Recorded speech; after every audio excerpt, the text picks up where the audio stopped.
Hi guys, tonight we're stepping quietly into one of the most dangerous and daring chapters of World War II.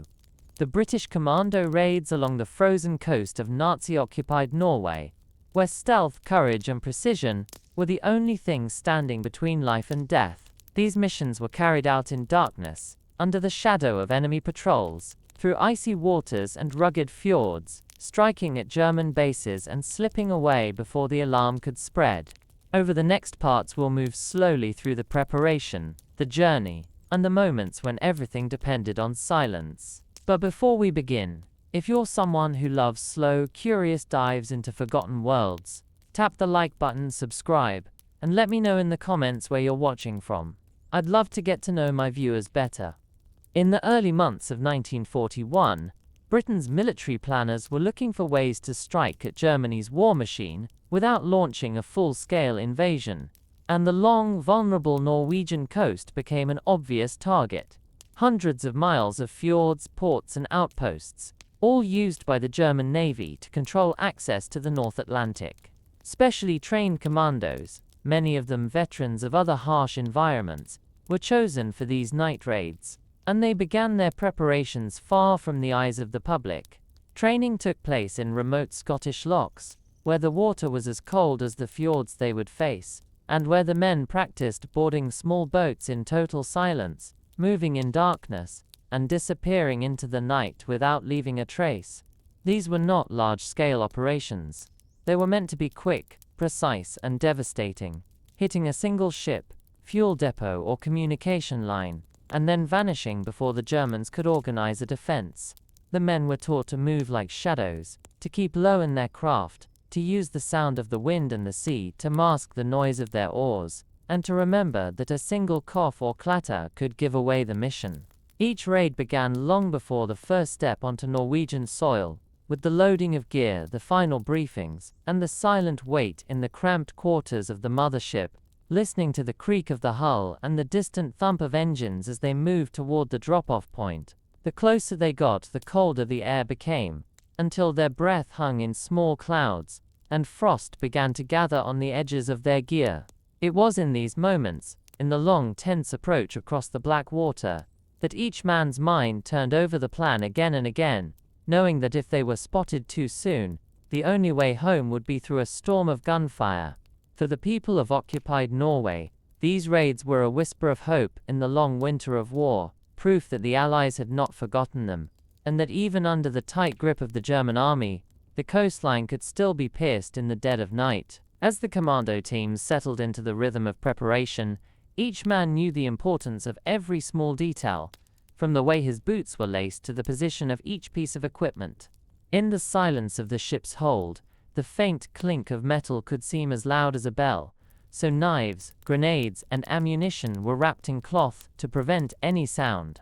The officers moved quietly among their men, checking the gear and giving a final nod of reassurance. Orders were few, voices low.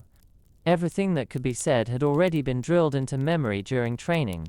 Out here, in the darkness of the North Sea, there was no need for speeches, only for calm.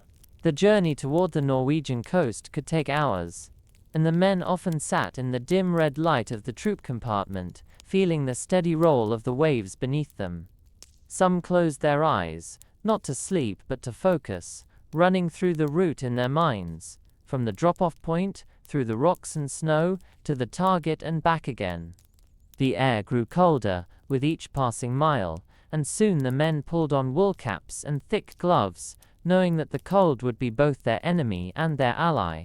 It would slow them, make every movement heavier, but it would also keep many German sentries huddled in the warmth of their posts, less likely to patrol far from shelter. Above them, the deck was slick with frost, and the crew worked in silence to navigate through the darkness. The sea here was unpredictable. One moment smooth as black glass, the next whipped into sharp, icy waves that could soak a man to the bone in seconds. The commandos knew that arriving drenched could mean numb hands and slower reactions, so they sat still, conserving their energy. At last came the order: prepare to launch. The small wooden craft were lowered into the water, with barely a splash, the ropes creaking softly as they took the weight. Each man moved quickly but without haste, stepping down into the boat, finding his seat, and gripping his paddle. The mothership loomed like a dark shadow behind them, then began to fade as they pushed away, swallowed by the night. Ahead lay only the sound of water slapping gently against the hull, the faint hiss of the wind through the fjord, and the pale line of snow-covered cliffs under the starlight. The coastline was deceptive. Every inlet and cove looked similar, and navigation depended on careful counting of headlands and the shape of distant peaks. One wrong turn could lead them into a German patrol boat, or a searchlight's beam. The leader in the first boat kept his eyes on the shore, whispering to the man beside him when it was time to adjust course. The paddles dipped and rose in a perfect rhythm, each stroke matched to the others, so there was no extra splash to carry across the water. For the men in these boats, time seemed to stretch. The target was close, but every sense was heightened. The cold biting at their faces, the smell of salt and pine in the air, the faint crack of ice shifting along the rocks. Somewhere up ahead, beyond the bend of the fjord, lay their objective, a small German supply depot, tucked into the hillside, guarded, but not heavily fortified, used to store fuel and ammunition for coastal patrols. The plan was simple, on paper. Land, move quickly to the depot, set charges, and retreat before the explosions could bring reinforcements. But the men knew that in reality, anything could happen. A sentry stepping out for a smoke at the wrong moment, a stray dog barking, the crunch of snow under a boot, heard by someone half asleep in a barracks. They were prepared for silence, but also for sudden violence if needed. As the boat slipped into the shadow of a rocky outcrop, the leader raised his hand, and all paddles stopped mid-stroke. The only sound now was the faint gurgle of water against stone.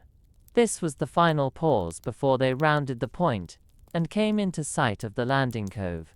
Every man waited, breath visible in the cold air, eyes fixed on the dark shoreline that seemed both impossibly near and dangerously far. The leader's hand dropped, and with it, the paddles slid soundlessly back into the water. The boats began their final approach, hugging the edge of the cliff, where the shadows were deepest. Above them the rock face rose sheer and dark, blocking what little starlight there was. The cove ahead was narrow, just wide enough for 2 boats at a time, and its entrance was half hidden by a curtain of overhanging pine branches, their needles dusted with snow. Every man kept low, shoulders hunched, weapons tucked close.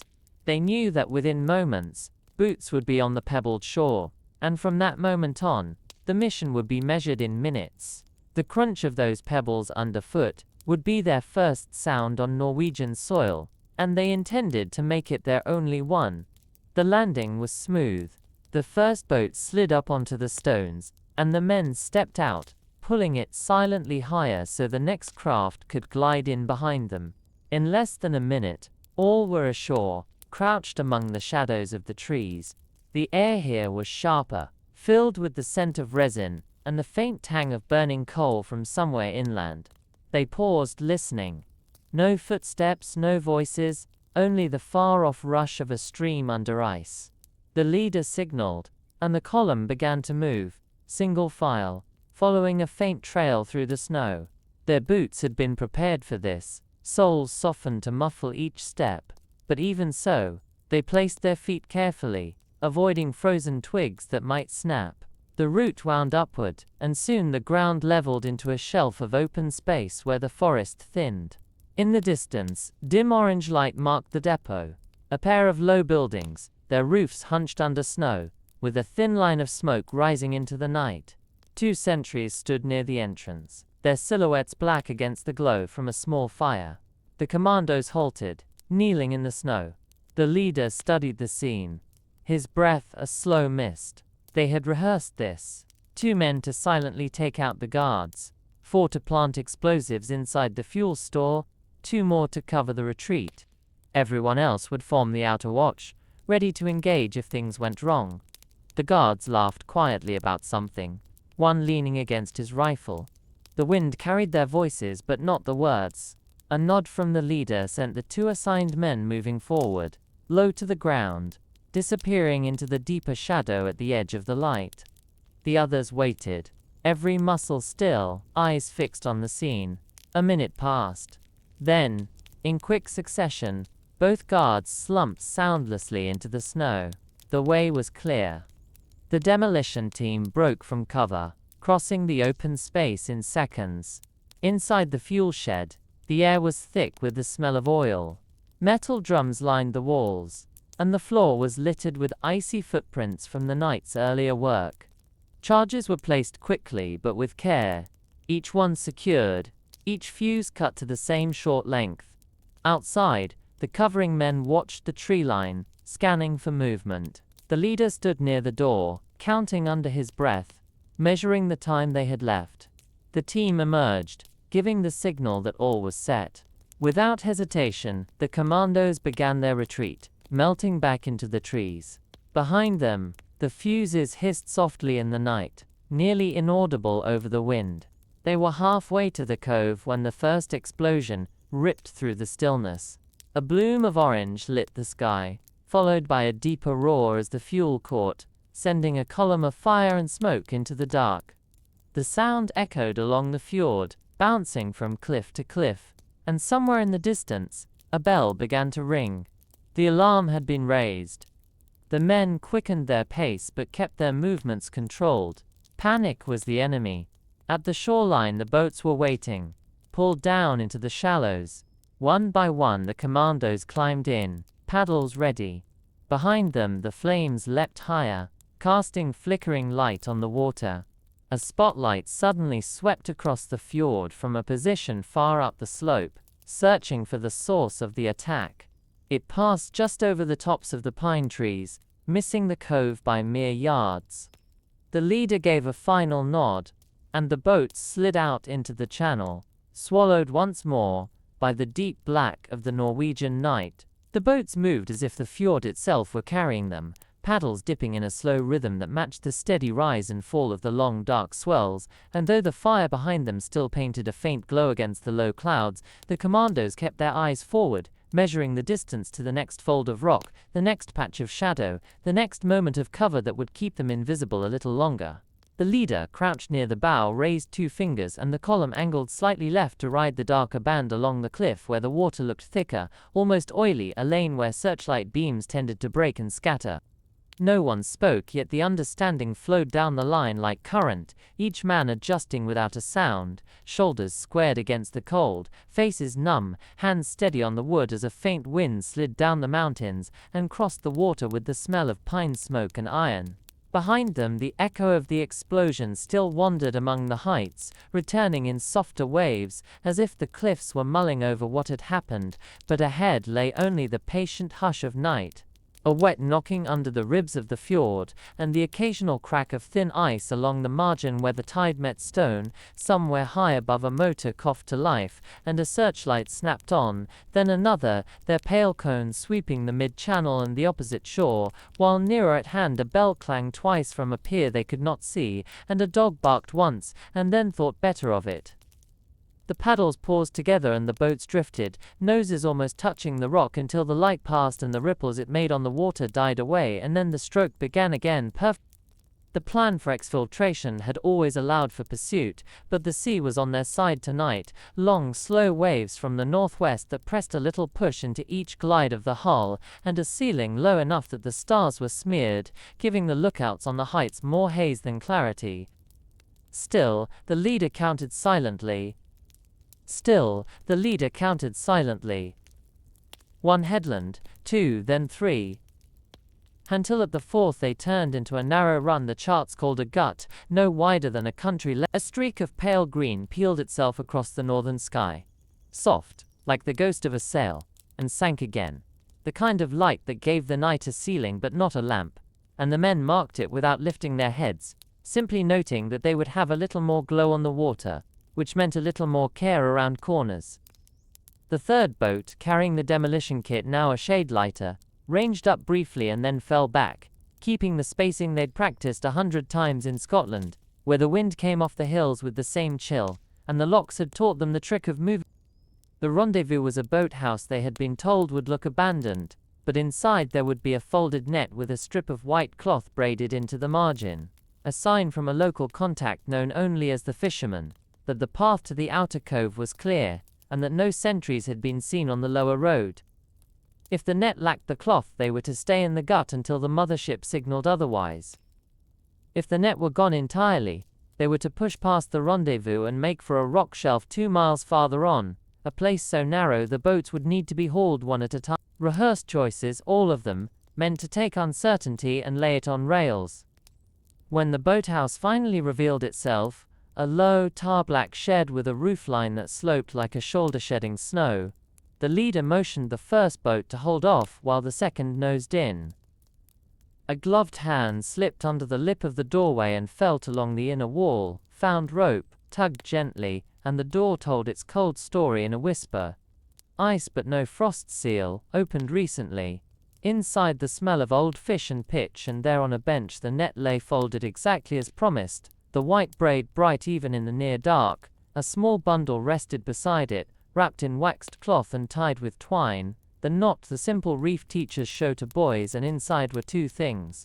A narrow map with pencil marks. They left the bread where it lay and took the map, replacing it with a short length of cord as thanks per the agreed code, then slid back out into the gut, letting the boats drift for 20 slow heartbeats until the water told them it was time to pull, the current setting a gentle hand on their sterns. Farther down the fjord opened a little and the wind turned, bringing with it a flat percussion like an engine shielded by timber, and the men froze again, paddles just a whisper above the surface, every ear tilted toward the sound. A patrol boat, small, shallow draft, the kind used to nose along the edges, and the leader raised his hand and pointed to the cliff, and the boats moved as one into a pocket where a fallen boulder made a dark eddy, and there they waited while the patrol slid past so close the smell of fuel drifted over them, and a coil of rope on the patrol's foredeck could be counted.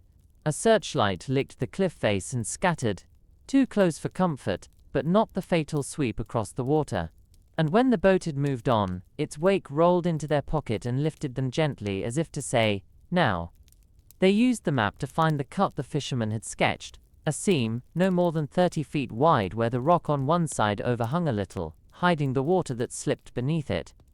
This was where the fjord's voice changed, becoming a hollow murmur with a wet throat, and the men ducked their heads and let their paddles skim to keep the blades from knocking the stone above.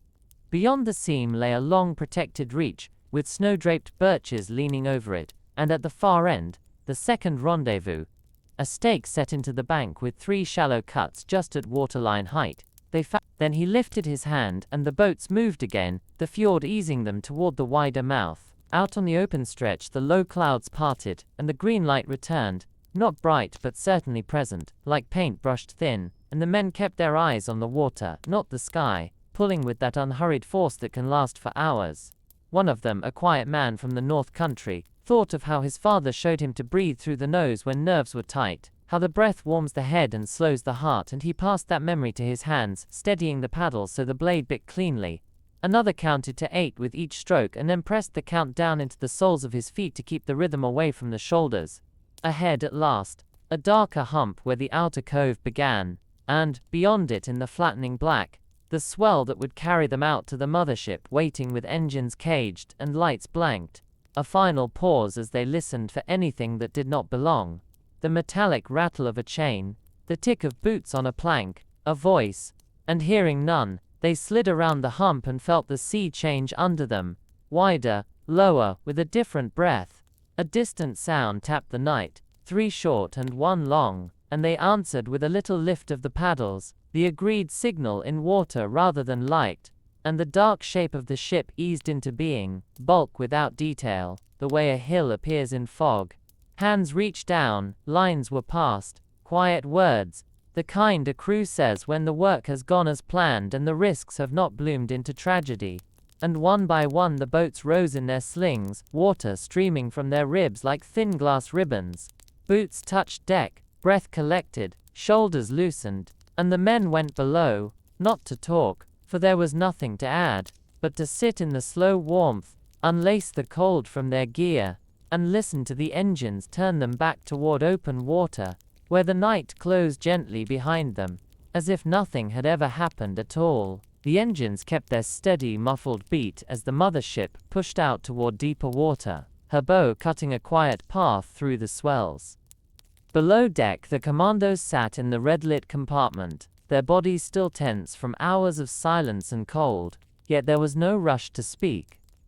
Conversation after a raid often came in small fragments, like drifting smoke. A nod from one man to another, a faint smile, the brief tightening of a hand on a shoulder. Most simply leaned back against the bulkheads, feeling the vibration of the ship as a kind of anchor, a sign that the hardest part was behind them. Steam rose from mugs of tea passed along by the galley crew, the sharp scent of strong leaves cutting through the lingering salt smell in their clothes. A few sipped slowly, warming their hands as much as their throats. In the corner, the demolition sergeant was checking his kit, counting the charges that hadn't been used, wrapping them carefully in oilskin before storing them away. Every item was accounted for, every detail noted for the report that would be written later. Above, on deck, the watch kept their eyes on the horizon, looking for the hard white flash of a searchlight, or the faint shadow of a prow cutting across the moonless water. The night was holding steady, clouds low, wind light, no stars but no sudden squalls either. Somewhere far astern, the glow of the burning depot still faintly brushed the underside of the clouds, a silent mark that the mission had found its target. In the wardroom, the raid leader sat with the ship's captain over a spread-out chart, marking their position with a pencil, tracing the safest route home. They spoke in low tones about the possibility of patrol craft moving into the channel by morning, about the chance of enemy aircraft if the weather broke, and about the coded message that would be sent once they were clear. Objective destroyed, no losses. It was the best kind of result, clean, decisive, and quick, but no one on board treated it like anything more than a duty well executed. For the Commandos, the measure of success was not medals or headlines, but the simple fact of returning with every man accounted for. As the hours passed, the red light in the troop compartment seemed warmer, the hum of the engines more comforting. Some of the men leaned forward, elbows on knees, eyes closed, letting the gentle pitch of the ship rock them into something like rest. Others began the slow work of tending to their gear, wiping down rifles, checking the edges of knives, drying gloves near the vents. Wet clothes were peeled off and replaced with dry wool, the small comfort of warmth slowly sinking into fingers and toes that had been stiff for hours. Now and then someone would glance toward the hatch, listening for any shift in the rhythm of the ship, any sign that the calm might be breaking, but each time the sound was the same. Steady, patient, moving them farther from the coast.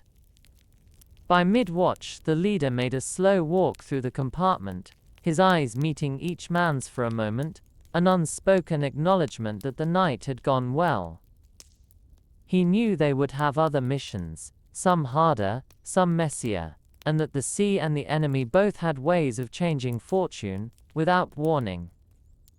But for now they had done their work, struck their blow, and returned. On deck the air was sharper, colder, but the horizon ahead was empty.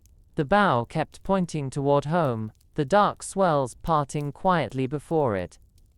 Somewhere in the dark the coast of Norway slipped farther behind, its fjords returning to their winter silence, the traces of the raid already vanishing into snow and shadow. The men below began to settle into an easier stillness, the kind that comes when danger is behind you, but memory still walks close, and the sea outside carried them on, patient as ever, into the next stretch of black water. By the time dawn began to touch the edge of the clouds, the ship was already well into the open stretch of the North Sea, far from the steep walls of the fjords. Here, the horizon lay low and wide, a flat band of grey meeting the darker grey of the water, and the air had the kind of bite that clung to the skin even in calm weather. The crew worked with quiet efficiency, coiling lines, checking bearings, keeping the engines in their muted rhythm. Below deck, the Commandos stirred from their bunks, some after a few hours, restless dozing, others having simply lain still with eyes closed, letting the warmth seep back into their bones. Breakfast was a simple affair: hard bread, tinned meat, and tea poured from enamel pots into chipped mugs. It wasn't comfort they were looking for, it was fuel for the day ahead. The raid had gone to plan, but the journey home was never something to take for granted. The North Sea in winter had a way of shifting moods without warning, and the threat from enemy patrols was as real here as near the coast. The leader took time to speak with each man, not as a formal debrief, but as a quiet check-in, a question about the landing, a nod about the way the guard post had been handled, a shared glance that said, "I saw what you did there." It kept morale high, not with speeches but with recognition. The rest of the morning passed under a low, colorless light. The sea rose and fell in slow hills, and the ship moved over them with the practiced ease of a vessel whose crew knew these waters. Now and then, a lookout reported a dark shape on the horizon, only for it to dissolve into cloud shadow or swell. The tension of the night still lingered, a readiness that made every man attuned to small changes. The angle of the deck, the note of the wind, the faint shift in the sound of the engines. By midday, the clouds began to thin, letting streaks of pale light fall across the water. The temperature didn't rise, but the brightness was enough to change the mood. On the aft deck, a few of the men stood together, drinking tea and watching the horizon, speaking in short bursts about nothing in particular. A fishing trip years ago, the worst storm they'd ever seen, the way the cold seemed to sharpen every sound. The sea was calm enough now that the leader allowed them above for fresh air, though everyone kept one eye on the sky. Just before the sun reached its low arc, the ship's radio crackled faintly with coded chatter, Allied traffic from somewhere farther south. It wasn't for them, but hearing friendly voices over the static was its own kind of reassurance, proof that they were part of a larger, unseen pattern of ships and crews, all working toward the same end. Evening came slowly, the light fading into a long stretch of twilight.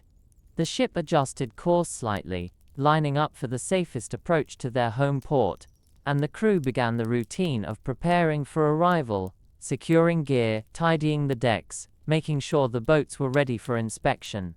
Below, the commandos repacked their kit, checking straps and buckles, stowing weapons in their proper cases. The leader knew that once they docked, there would be reports to write, orders to receive, perhaps even a new assignment waiting. But for now, his focus was on the sea ahead, the rhythm of the engines, and the quiet satisfaction of having returned without loss. Night settled in again, but this time it felt different, less like a shroud, more like a blanket. The men moved with an easier pace, the strain of the raid now softened by distance. Somewhere beyond the dark, the coast of Britain waited, and with it, the chance for a few days of rest before the next call came. The sea, patient and unchanging, carried them toward it, the wake trailing behind like a fading thread that would vanish before morning. The first sight of Britain came not with the coastline itself, but with the faint wink of a lighthouse beam cutting through the mist. A single flash, then darkness, then flash again, its rhythm steady against the rolling grey of the morning. The men on deck noticed it quietly, each in his own time, and for a while no one said much. That beam meant they were within reach of safe waters, though all knew it was still too soon to relax entirely. The North Sea, even so close to home, had its share of hazards, and an enemy submarine could linger in these approaches just as easily as in deeper waters. The ship's captain had brought the speed down to conserve fuel, and to make their entry into harbor less obvious from a distance. Below, the commandos were already in clean uniforms, their gear stacked in neat order by the bulkhead. Boots were polished, rifles cleaned, and every strap tightened. Not for inspection so much as for the quiet discipline they all carried. A few men wrote short notes to be sent ahead, messages that would travel faster than they could. A line to a wife, a word to a parent, a sentence to a friend. They didn't write about the raid itself, those details would never make it into a letter. Instead, they wrote about the weather, about the tea being hot and strong, about how the journey back had been smooth. Between the words, the meaning was clear enough. I'm alive, and I'll be home soon." The harbor came into view through a shifting veil of drizzle. Fishing boats moved slowly in the channel, their hulls low and worn from years of work, crews bundled in thick coats, glancing up briefly as the larger vessel passed. A tugboat eased alongside, its crew handling lines with the calm precision of men who had done this in every kind of weather. The mothership's engines dropped to a low thrum, the vibration running gently through the decks. The Commandos gathered their gear and moved toward the gangway, their boots thudding softly on the wooden steps. As they stepped onto the pier, the air seemed different. Still cold, but with the smell of the shore, of damp stone and coal smoke, of a place that felt settled and solid underfoot.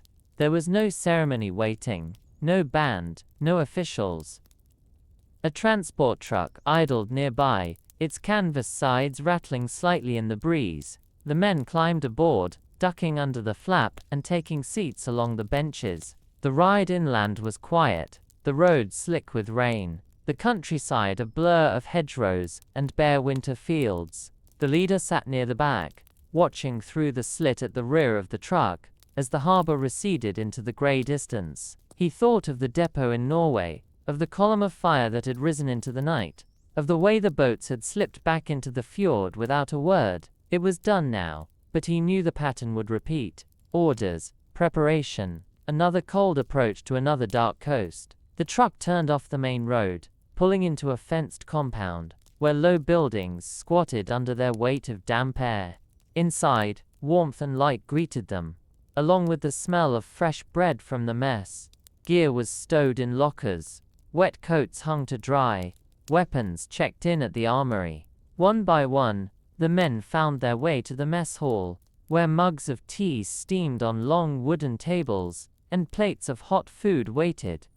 It wasn't celebration, but it was enough. Over the meal, talk began to flow again. Not about the raid, but about home, about plans for the next leave, about the football scores that had come in over the wireless. Outside, rain tapped softly on the roof, and the wind smelled faintly of the sea.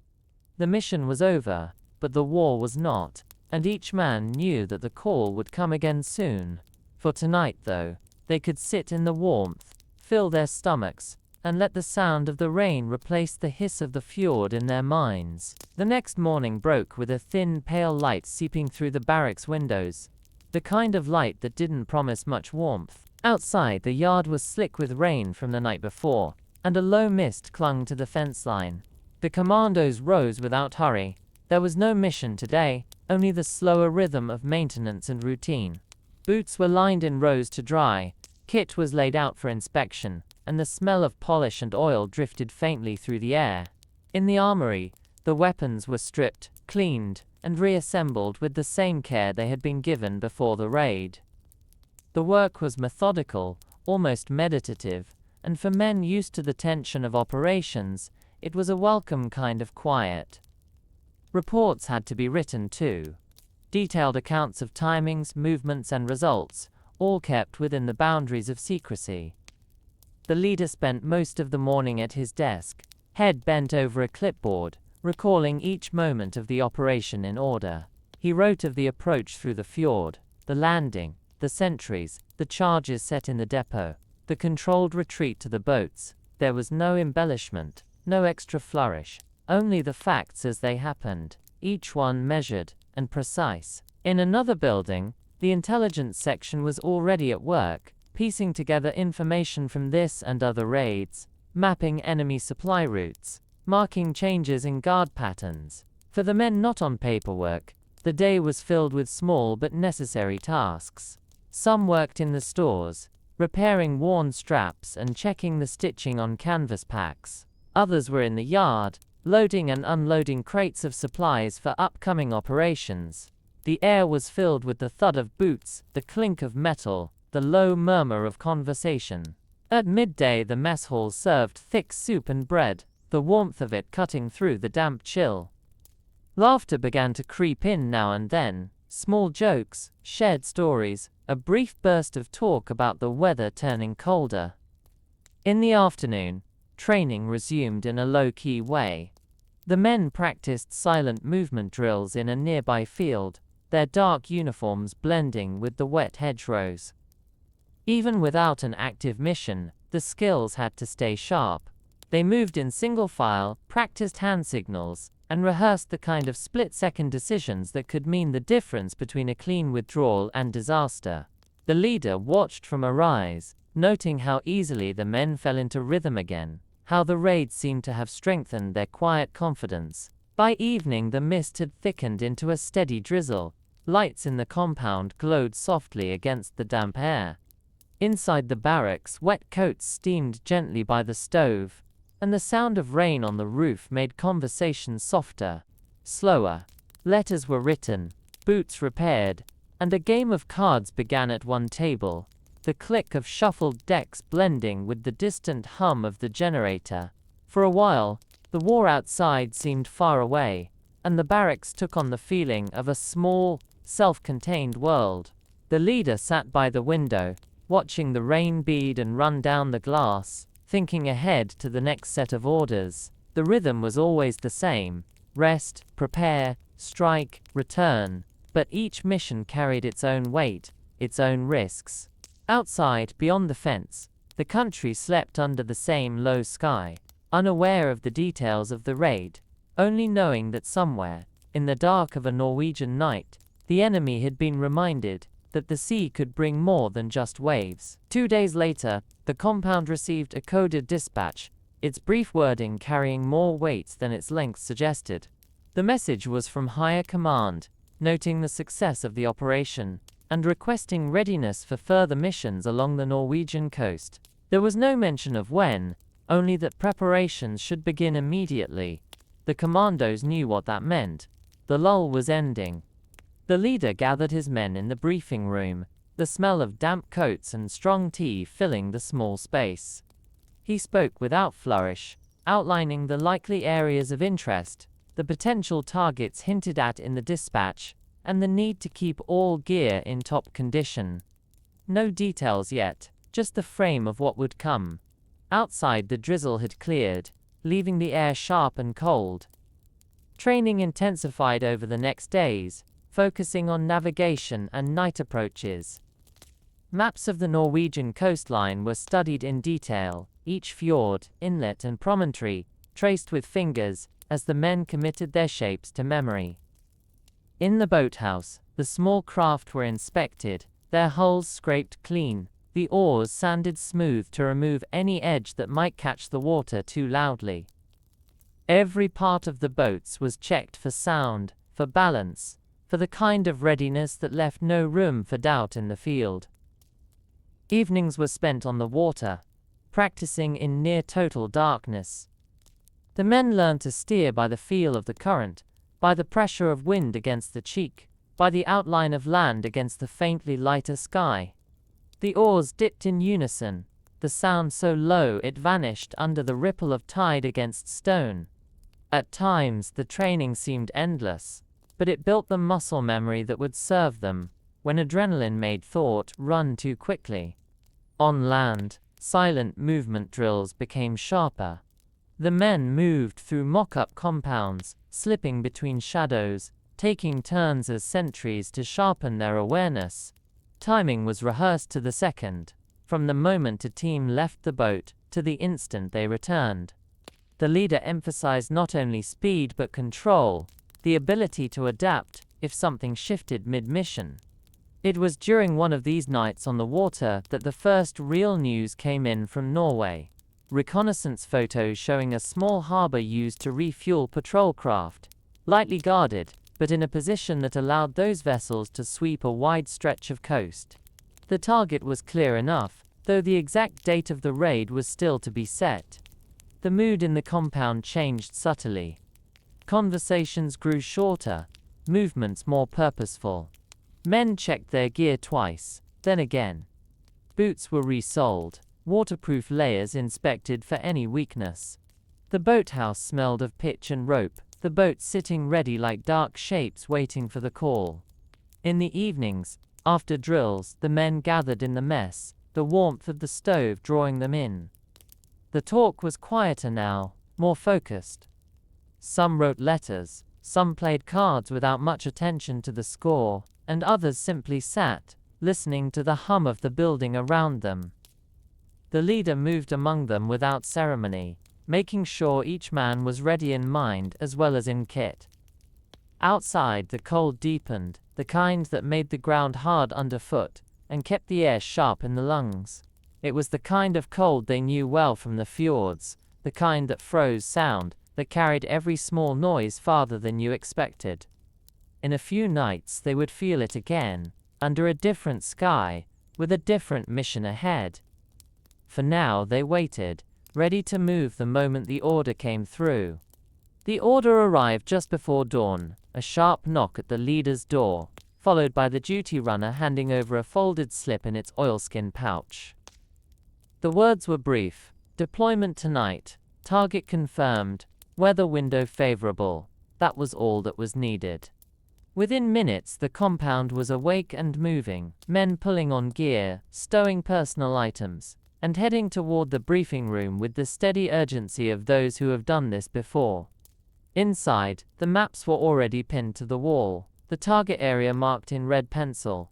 A small harbor cut into the side of a fjord, its narrow entrance guarded by a single watchpost, its docks lined with fuel drums and a few modest wooden buildings used by German patrol crews.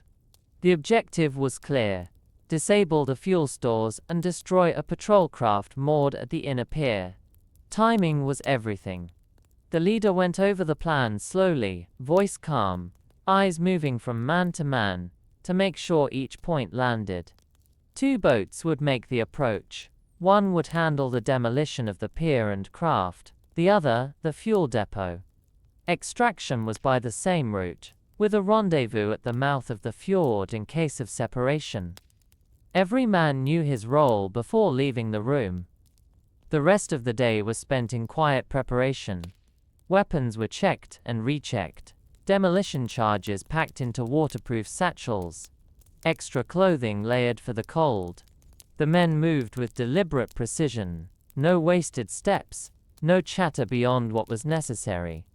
In the afternoon, the boats were loaded onto the mothership, under the cover of the dockside warehouses, avoiding any attention. By sunset, the ship was heading out, its bow cutting through a darkening sea, under low, fast-moving clouds. Below deck, the commandos rested as best they could, some with eyes closed, others staring at the dim light above, mentally walking the route again and again. Outside, the air was sharp, and the wind slight, perfect conditions for a silent approach. Hours later, deep into the night, the leader stood at the bow, scanning the black outline of the coast as it rose slowly from the horizon. Fjord entrances could be hard to spot in darkness, but this one revealed itself by the faint white lines of waves breaking against the rocks at its mouth. The order to prepare was given quietly. Men moved to their positions, faces set, hands steady despite the cold. The boats went over the side one by one, the sound of the water against their hulls swallowed by the wider sea. Paddles bit into the black surface, drawing them toward the shadowed gap between cliffs. Inside the fjord the water grew still, the air heavy with the scent of pine and distant wood smoke. The men in the lead boat kept low, their eyes on the faint glow ahead that marked the harbor's location. Every stroke brought them closer, every ripple in the water, a reminder that silence was their strongest weapon. Nearing the inner bend, the leader raised his hand. The boats slowed to a drift, letting the current carry them forward. The watchpost came into view, a single figure, bundled against the cold, leaning on a rail above the entrance. He turned his head lazily toward the harbor, unaware of the shapes moving in the darkness below. 2 men slid silently from the boat, moving toward the rocks to climb up behind him. Moments later, the sentry was gone, carried into shadow without a sound. The boats slipped past the entrance, hugging the dark side of the harbor. The target lay ahead, still and silent. The pier with its moored patrol craft, the fuel drums stacked neatly in the depot yard. The leader's hand tightened on his paddle. It was time. The boats parted smoothly in the darkness.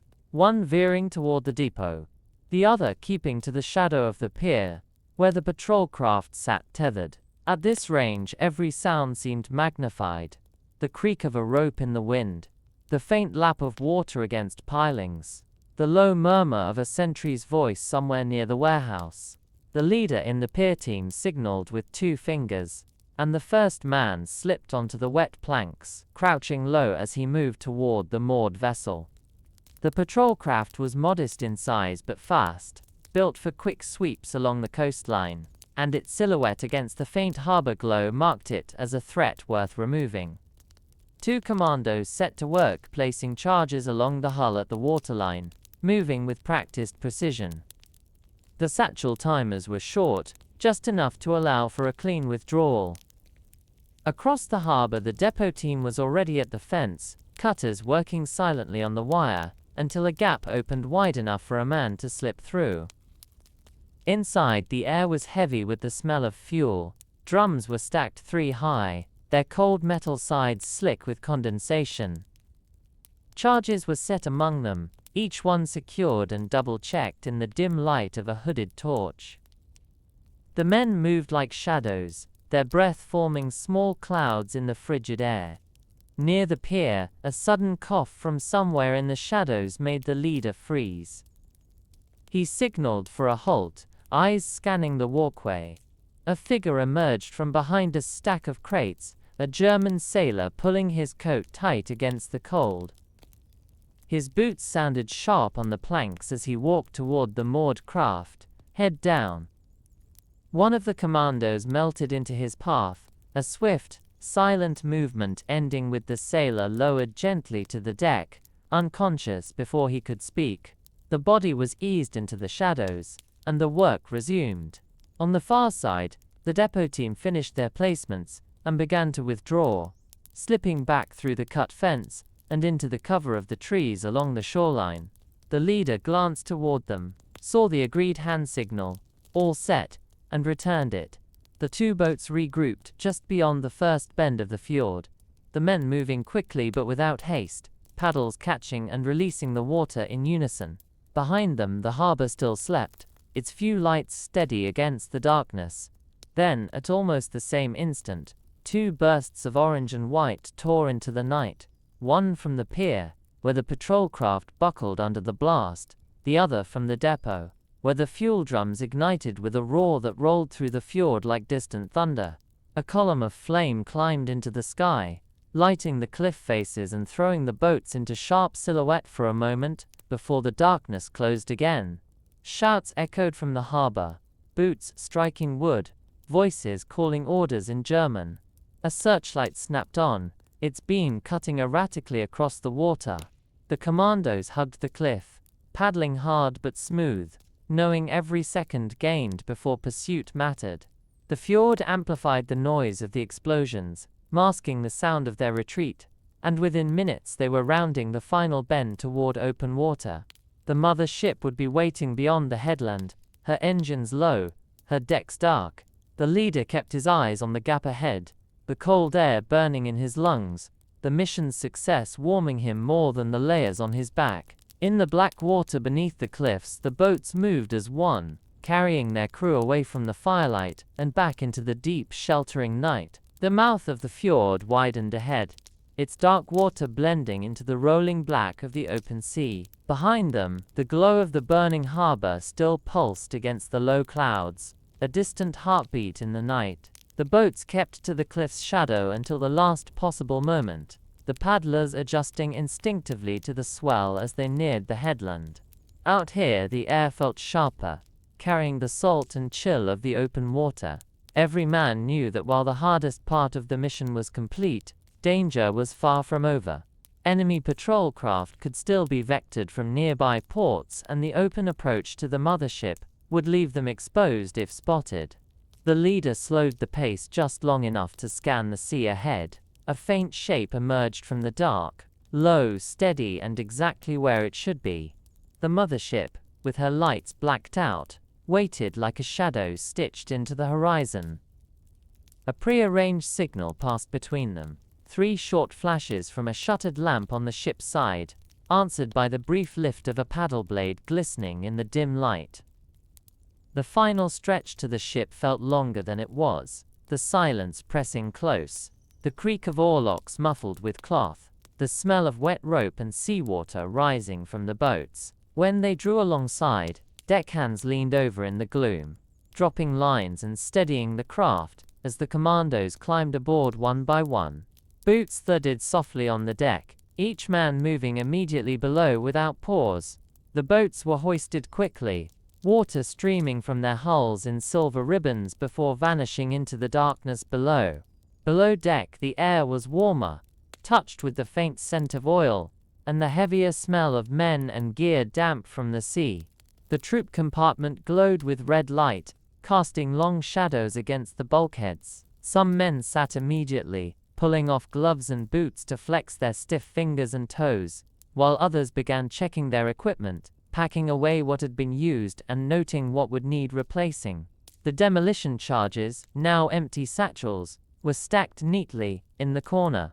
The leader made a quiet round of the compartment, his eyes meeting each man's for a brief moment. Not a formal inspection, but a silent confirmation that they were all accounted for. Above them, the engines shifted to a deeper, more powerful rhythm, pushing the ship away from the coastline and back toward the relative safety of open water. The motion of the sea changed too, the short, tight chop of the fjord giving way to the longer, rolling swells of the North Sea. In the wardroom, a pot of tea steamed gently on the table, the warmth of it spreading into the chill of the air. The leader poured a cup, standing by the chart table, as the ship's captain marked their position. They spoke in low voices about the timing of the explosions, the likelihood of pursuit, and the route that would take them well clear of any known patrol lines. Outside, the last trace of firelight was gone, swallowed by the distance and the night. The only illumination came from the low cloud glow over the sea, and the dim red lights within the ship. In the troop compartment, the steady hum of the engines lulled some into a shallow doze, heads resting against the bulkhead, while others sat quietly, staring at the floor, or the faintly swaying shadows overhead. There was no need for talk now. The work was done, the danger past for the moment. Out on deck, the cold wind blew across the empty horizon, carrying with it the faint, fading echo of a mission completed in silence and shadow. The ship pressed on, leaving behind nothing but dark water and a memory of fire in the heart of a Norwegian night. By the time the second night at sea fell, the memory of the raid had already begun to feel distant, as if the burning harbor were part of another world. The ship's routine settled into its familiar rhythm. Watches rotated, meals were served on schedule, and the steady drone of the engines became a kind of backdrop that filled every corner of the vessel. Outside, the North Sea rolled in slow, heavy swells, the horizon lost to a seamless blend of dark water and darker sky. In the mess, the commandos ate quietly, the scrape of cutlery against tin plates, mingling with the soft hum of conversation. No one spoke directly about the mission, but its details hung in the air, unspoken yet understood. The leader kept his place at the end of the table, listening more than talking, noting how each man carried himself now, the subtle signs of relief, the way shoulders loosened, the way voices grew more relaxed as the hours passed without incident. After dinner, the men drifted to their bunks or small tasks. Some polished boots, others rewound lengths of rope, a few leaned against bulkheads in quiet conversation. The ship's roll was steady, enough to keep a slow sway in the hanging lamps. In the wardroom, the leader and the ship's captain reviewed the charts again, tracing their path toward the British coast. The plan was to arrive in darkness, avoiding unnecessary attention, then unload quickly and head to port for resupply. Outside, the cold had deepened, the kind that stiffened ropes and made every exposed surface damp with frost by dawn. The deck crew moved carefully, boots leaving faint prints in the thin rime. On the horizon, a pale smear of light appeared briefly, a distant vessel too far to identify. The lookouts kept their eyes fixed on it until it faded into the night, swallowed by a low bank of fog. In the troop compartment, the commandos began to relax in earnest. Cards appeared on a crate, a low game starting in the corner. Someone hummed a tune under his breath, a few notes carried by the vibration of the ship. The warmth of the compartment contrasted sharply with the cold outside, and the air smelled faintly of wool, tea, and damp canvas. As midnight passed, the leader took a slow walk along the deck. The sea was calm under the stars, the ship's wake stretching away in a faint, glowing ribbon. He paused at the bow, the cold biting at his cheeks, and looked out into the endless black ahead. Every mission carried the same paradox. The intense focus of the action, followed by the long, quiet hours where thought wandered freely. He thought of the men in his team, of their unspoken trust, of the way they moved together like parts of one body in the fjord. He thought of the Norwegian coast, silent again now but forever marked by what they had done. Below, the sound of low voices drifted up from the mess, the easy murmur of men who knew they had done their work well.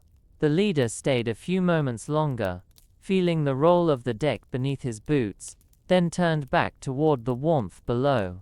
Tomorrow, land would come into view, and with it the cycle would begin again. Orders, preparation, another night, somewhere far from home.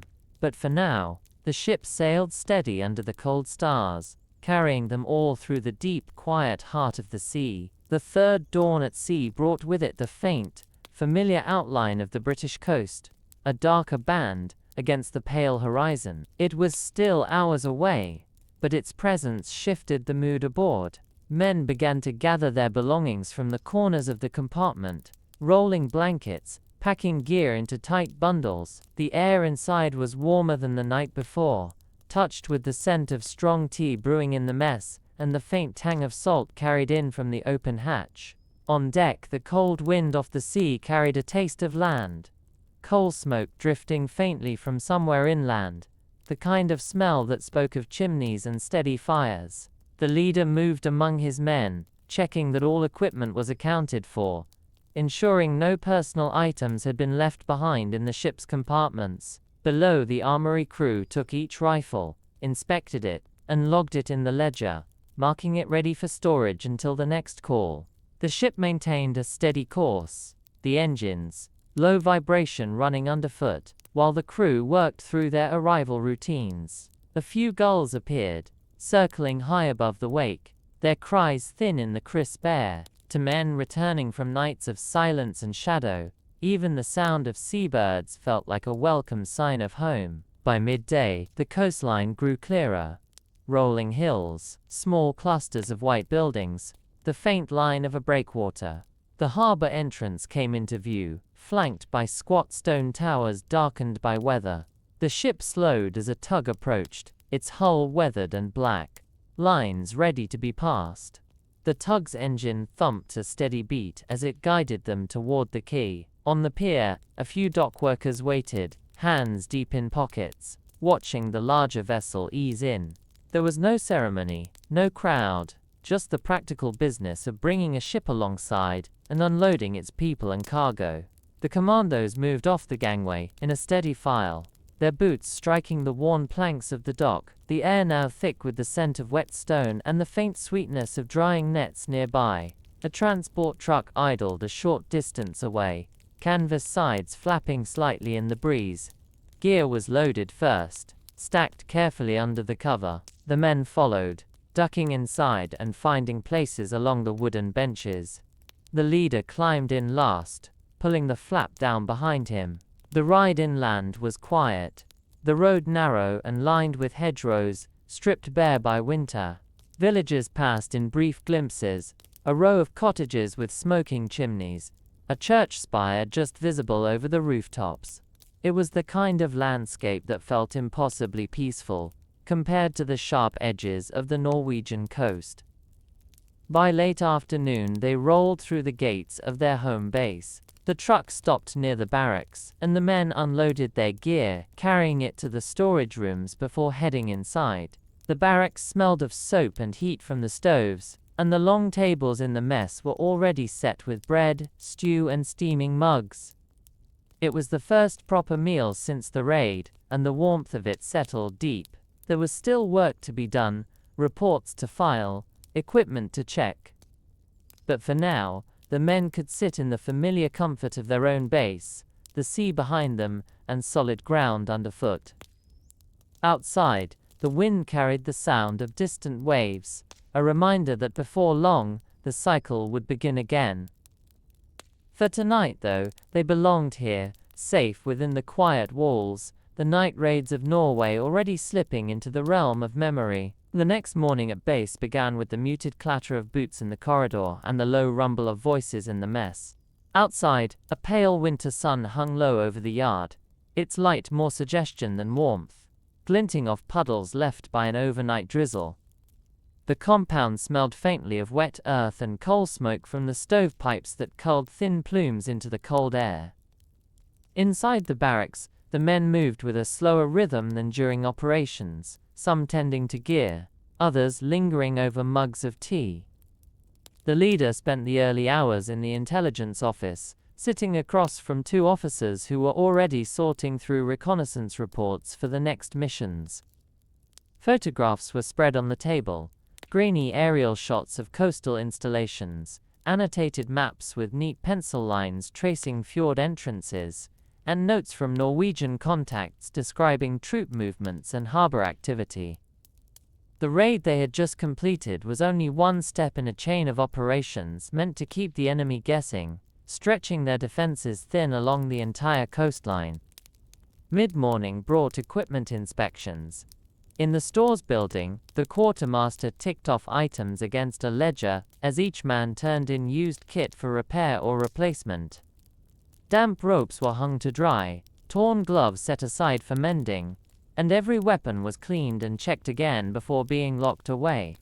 The air in the storehouse was sharp, with the scent of oiled metal and canvas.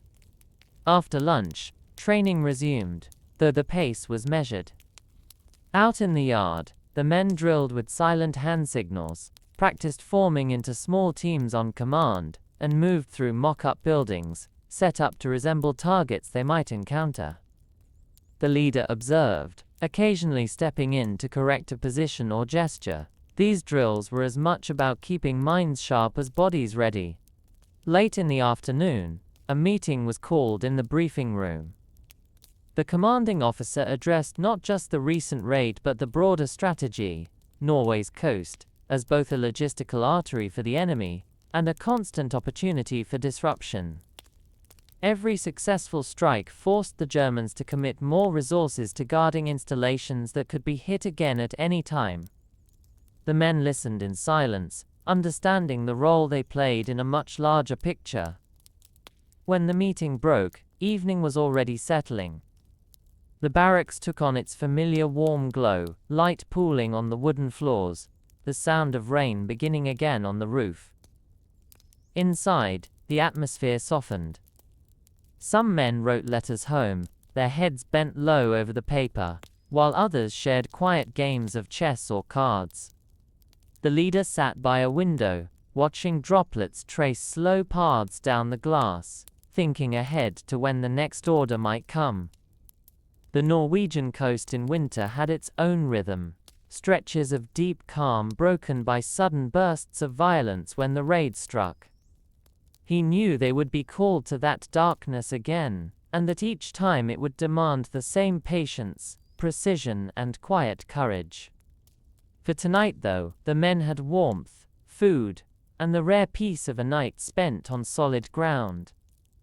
The war beyond the walls would keep until morning. The following day began under a low ceiling of grey cloud, the kind that seemed to press the sky closer to the earth and mute every sound in the compound.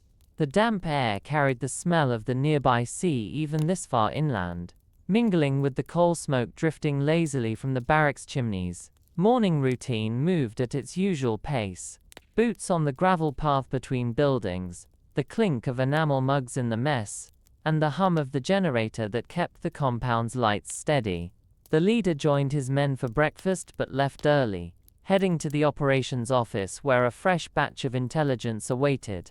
The room was warm from the stove in the corner, its surface covered with photographs, maps, and typewritten reports. He leaned over a large chart of Norway's coastline, tracing a section with his finger, where fjords bit deep into the land. Narrow channels with sheer walls that could hide anything from fishing boats to enemy craft. Reports from the resistance had marked increased activity in one such area, suggesting supply barges moving under the cover of darkness. It was exactly the kind of target suited for a small, fast strike. Through the rest of the morning, preparations began quietly. Boats were examined in the covered sheds, their seams checked for leaks, hulls scrubbed smooth. Oars were sanded again to ensure silence in the water. Demolition gear was inspected, detonators tested, fuses cut to precise lengths. The men moved with practiced economy, each task done without wasted motion. In the yard, a pair of new recruits joined the drills, shadowing the veterans through sequences of hand signals, silent advances, and quick dispersals into cover. The leader watched closely, correcting posture here, adjusting timing there, making sure even the smallest movement was refined. By midday, the drizzle had started again, fine enough to bead on wool coats but persistent enough to soak them through if left long. In the mess, the warmth of soup and tea offered a brief respite. Conversation stayed light. A story about a storm years ago, a complaint about damp socks, a short-lived debate about the best way to lace boots for long marches. But underneath, there was a quiet understanding that the easy tone wouldn't last. In the afternoon, a coded message arrived, delivered by a young corporal, with rain on his cap. The leader read it at his desk, eyes scanning the short lines before folding it neatly and slipping it into his pocket. The order was clear: be ready to deploy within 48 hours. No specific target was named yet, but the location was narrowed to a sector they all knew well. A stretch of coast with deep hidden coves, and an enemy installation that had been reinforced since their last pass months ago. The rest of the day shifted into focused readiness. Kits were packed, waterproofed, and stored in the loading bay. Ammunition was checked twice, rations measured and set aside. Boots were cleaned, coats brushed free of mud, ropes coiled and hung in their racks. The air in the barracks that evening was quieter than usual. Some men read in the corner light, others sat cleaning weapons until the metal gleamed. The sound of the rain on the roof grew heavier after dark, a steady rhythm that seemed to echo the waiting itself. The leader walked through each room before turning in, meeting eyes, nodding once to each man, not as an order, but as a mark of confidence. Outside, the compound lay in a shallow mist, the lamps along the fence glowing faintly in the damp air. Beyond them, the world was dark and still, holding the silence before the next call to slip back into the night, into another raid along that cold and watchful coast. The next day passed in a steady rhythm of preparation, each hour bringing them closer to the departure window. The weather held in the same heavy gray, the air dense with the smell of damp earth and salt. The men rose early, moving quietly through their morning routines. Breakfast was quick, bread, butter, and strong tea, before dispersing to their assigned duties. In the boat sheds, teams worked over the small craft, checking every plank and seam, replacing worn thole pins, and rewrapping oar grips with strips of treated canvas for a better hold in wet conditions. The sound of the work was muted, just the rasp of sandpaper, the creak of wood, and the occasional low murmur between men. Inside the stores building, demolition gear was laid out on trestle tables, each piece tagged and numbered. The quartermaster moved slowly along the line, ticking items off his list, while the explosives sergeant tested detonators and adjusted fuses to the second. Every charge was wrapped in waterproof sheeting, then packed into satchels alongside spare fuses and the necessary tools. In another corner of the compound, the armory crew tended to weapons. Rifles were stripped, cleaned, and oiled until the metal shone faintly in the dim light. Magazines were checked for grit, springs tested, and bolts run back and forth to ensure smooth action. Pistols, knives, and even the wire cutters were given the same careful attention, no detail left to chance. Midday brought a break in the drizzle, and the men took advantage of the clear air to rehearse movement drills on the training field. A section of it had been set up with mock obstacles, fences, low walls, and small sheds, to simulate the kind of terrain they might encounter near the target. They moved in pairs and small teams, hand signals passing down the line, every step measured to keep noise to a minimum.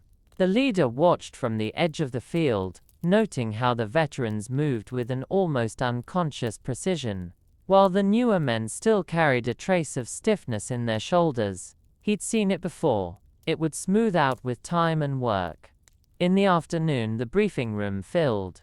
The target was finally confirmed.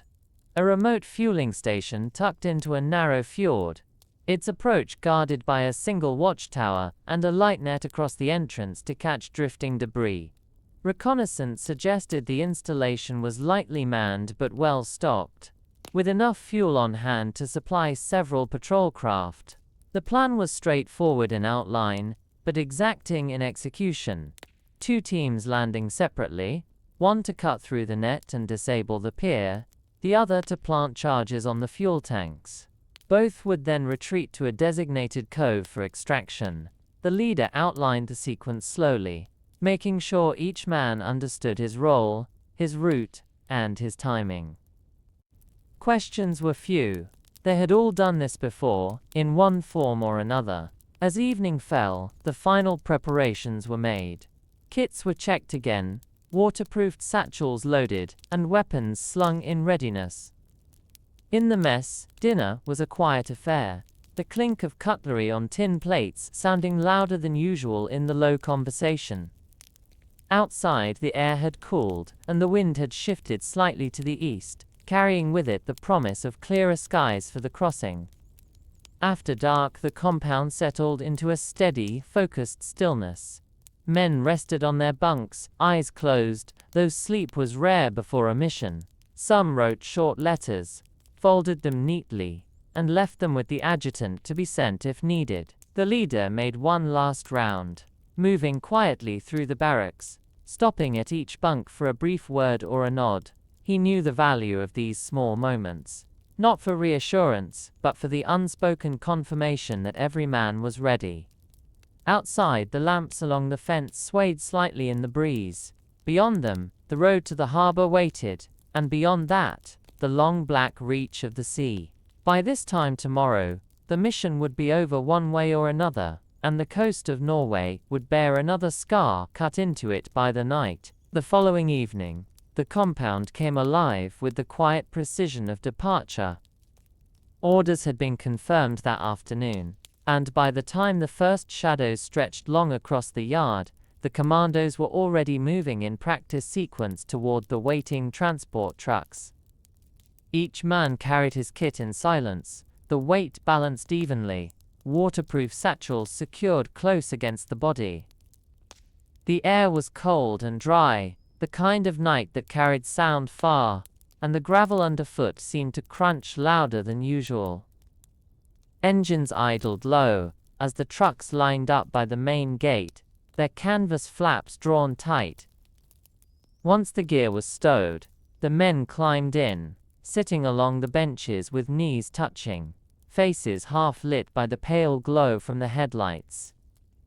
The ride to the harbor took them through stretches of open countryside, where frost glistened on the fields, past villages, where a few windows still glowed warmly, their chimneys sending thin ribbons of smoke into the night. No one in those homes would know where the trucks were headed, or what work waited at the end of the road.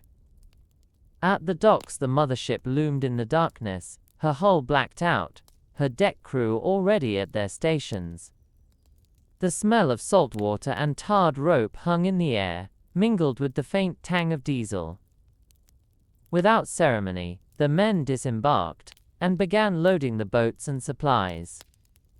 Lines creaked, winches turned slowly, and the soft slap of water against the pilings marked the rhythm of the harbor. The leader checked in with the ship's captain briefly, before joining his men below deck. The troop compartment was dimly lit, the red bulbs casting shadows across the walls, and the faces of those seated along the benches. Kits were stowed underfoot, weapons kept within easy reach. Above, the muffled sound of orders being called drifted through the deck planking. Soon the vibration of the engines deepened, and the ship eased away from the pier. The harbor lights slid behind them, growing smaller until they were only faint glimmers in the distance.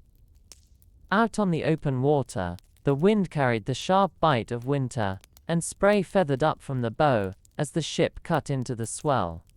The men sat quietly, each turning over the mission in his mind.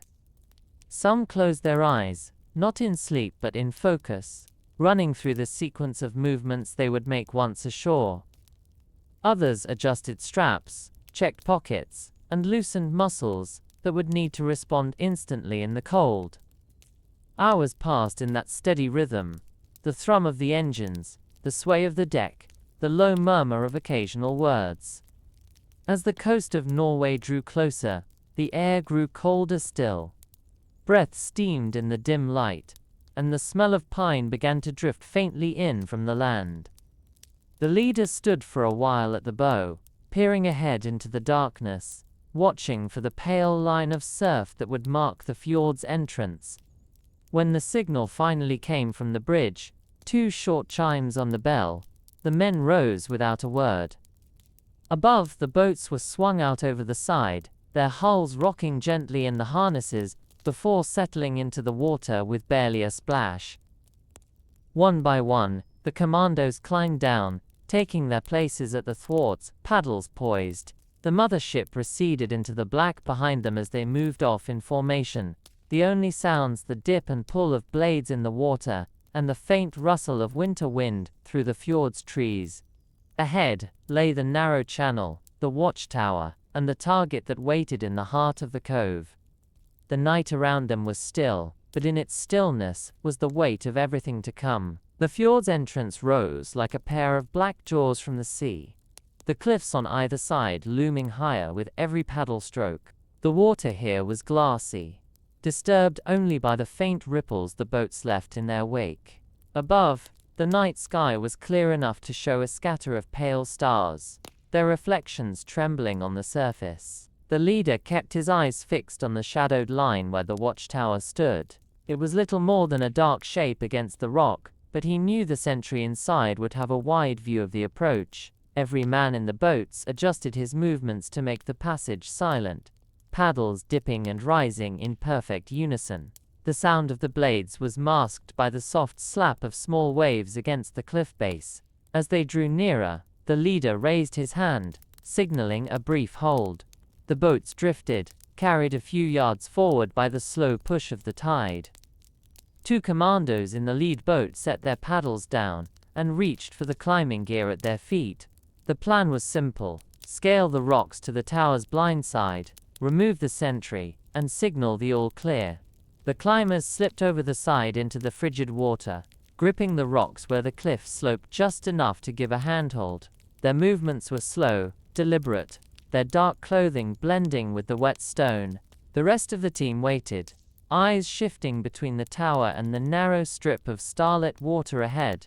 A faint sound came, not a shout, but the muffled scrape of a boot on wood. Then silence again. A moment later, one of the climbers appeared at the tower's edge, hand raised in the signal to advance. The boats moved forward, hugging the cliff wall to stay within the deepest shadows. Past the tower, the fjord bent sharply and the air changed, the scent of pine and wood smoke growing stronger. Around the bend, the target came into view. A small pier jutting into the water, a handful of low buildings clustered on the slope above, and 2 tall fuel tanks looming like dark sentinels against the hillside. A single light burned above the door of the main building, casting a pale glow over a narrow strip of the pier. No movement showed in the yard, though the distant murmur of voices suggested someone was inside. The boats separated now, each taking its assigned path. The leader's boat turned toward the pier, paddles slowing as they neared the pilings. 2 men rose, slipping onto the wet planks, their boots making no sound on the wood. They moved along the pier toward the moored patrol launch, crouched low, placing small charges along the seams of its hull. Across the water, the second boat reached the rocky slope below the tanks. The men there climbed steadily, keeping to the shadows, until they reached the chain-link fence that enclosed the depot. Wire cutters worked silently, each snip bringing them closer to the metal giants looming above. Inside the fence, the cold metal of the tanks felt slick beneath gloved hands. Charges were fixed at precise points, fuses coiled neatly and set for simultaneous detonation. Back on the pier, the leader checked his watch, then looked across the dark water to see the hand signal from the depot team. Ready. He returned it, and the withdrawal began. The boats regrouped in the shadow of the cliff, each man paddling with quiet urgency. Behind them, the target lay untouched to the casual eye. But in minutes the stillness would break. The first explosion came from the pier, a muted thump followed by a deep roar as the patrol launch shattered, its remains sinking into the black water. Almost instantly, the fuel tanks ignited, sending a column of fire and smoke into the sky.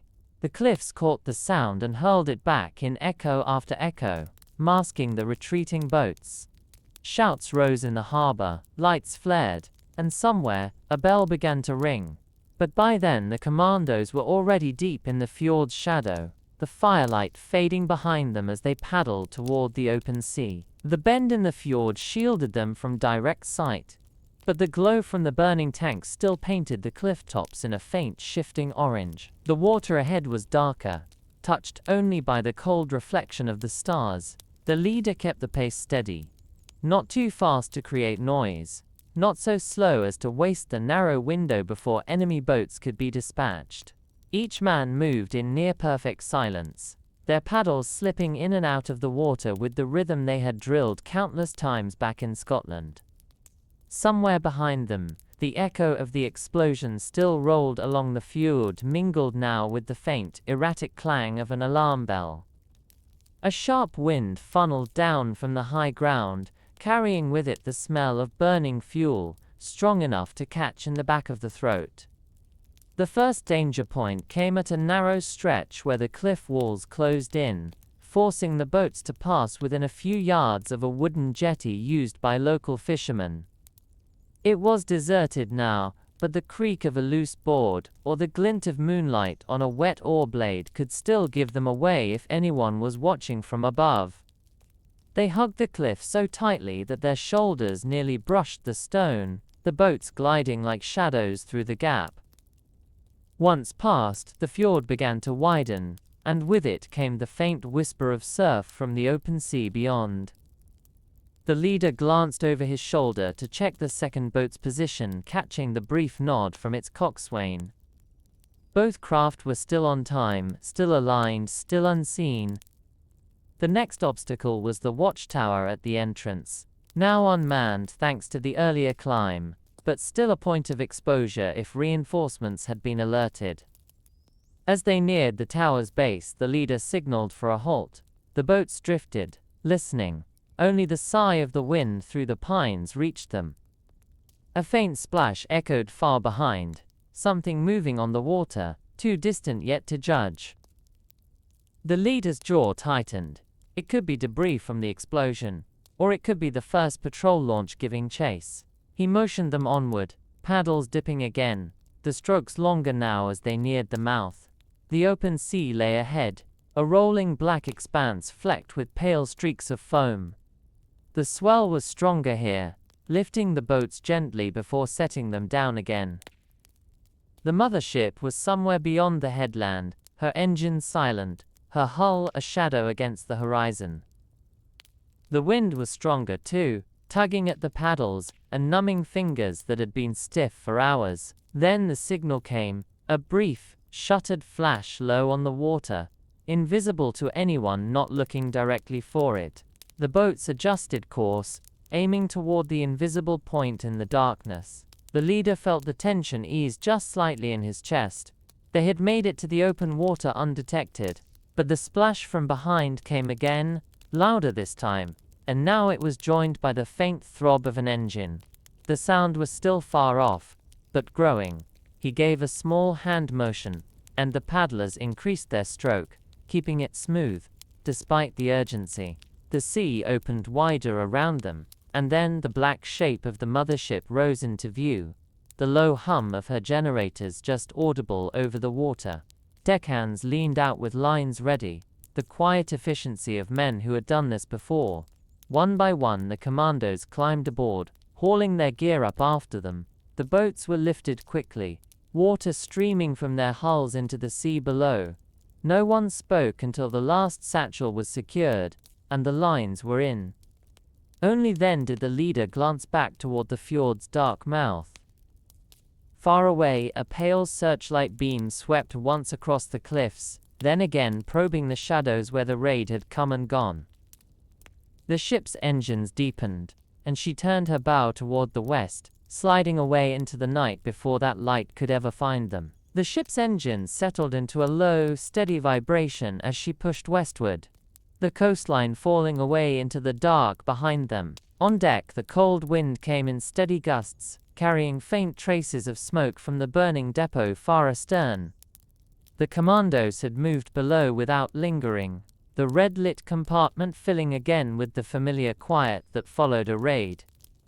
Boots were unlaced, gloves peeled away from stiff fingers, and weapons set on the benches for a quick post-mission check. The smell of seawater, oil and damp wool hung in the air. The leader remained on deck for several minutes longer, watching the faint searchlight sweeps fade into the distance, until they were no more than pale scratches against the cliff faces.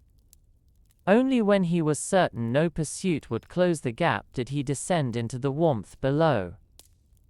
In the mess, the galley crew had set out mugs of hot tea and a few plates of hard biscuits. Men took them without fuss, sipping slowly, the heat working its way back into their hands and chests. No one raised their voice. The loudest sounds were the scrape of mugs against the wooden tables, and the low thrum of the ship's motion through the water. The leader walked the length of the compartment, speaking briefly to each team leader. The demolition charges had all fired as planned, the boats had returned without incident, and every man was accounted for. It was, by their quiet standards, a clean operation. As the hours passed, the ship settled deeper into her crossing. The swells grew longer, the motion smoother, and the icy wind outside became a distant thing. A few men dozed where they sat, heads bowed, their bodies rocking with the movement of the vessel. Others busied themselves wiping down rifles, folding ropes, or checking the condition of their satchels before stowing them away. The leader took a place at the wardroom table, joining the captain over a spread of charts. The plotted course would take them into friendlier waters by late the next night, with a slight diversion planned to avoid any known enemy shipping lanes. Their conversation was calm, measured, two men accustomed to the balance between risk and patience. Above them, the lookout kept his eyes fixed on the horizon, scanning for the telltale shape of a prow cutting across the moonlit swells. The night sky had cleared after the raid, revealing a thin scatter of stars that glittered faintly against the black. The wake behind the ship glowed in places where the water's surface was disturbed, a pale ribbon stretching back toward the unseen coast. Below, the red-lit compartment began to quiet even more, the steady breathing of men half asleep mixed with the faint groan of the ship's timbers. Somewhere aft, a door opened briefly, letting in a slice of cold air and the sharper scent of the sea before closing again. The leader leaned back in his chair, letting the engine's vibration run through his boots, the tension of the past hours gradually loosening in his shoulders. The mission would be written up in detail once they made port, its success measured not in medals, but in the fact that every man who had left in the boats was now aboard again. Outside, the black water stretched unbroken in every direction, the coastline gone from view, leaving only the rhythm of the ship and the deep, patient pull of the sea guiding them home. The next morning came slowly, the light outside faint and filtered through a veil of low cloud. The North Sea had smoothed during the night, and the ship moved with a long, even roll that made the red-lit compartment feel like it was breathing in time with the swells. Men stirred from their bunks in ones and twos, rubbing stiff shoulders, pulling on dry shirts, and finding their way to the mess for hot tea and bread. The galley was warm, smelling faintly of oats and grease from the early breakfast prepared for the watch. Conversation was muted, but carried a different tone now. Easier, looser, without the taut edges of the previous day. Above, the deck was slick with dew, the ropes damp under gloved hands as the morning watch took their posts.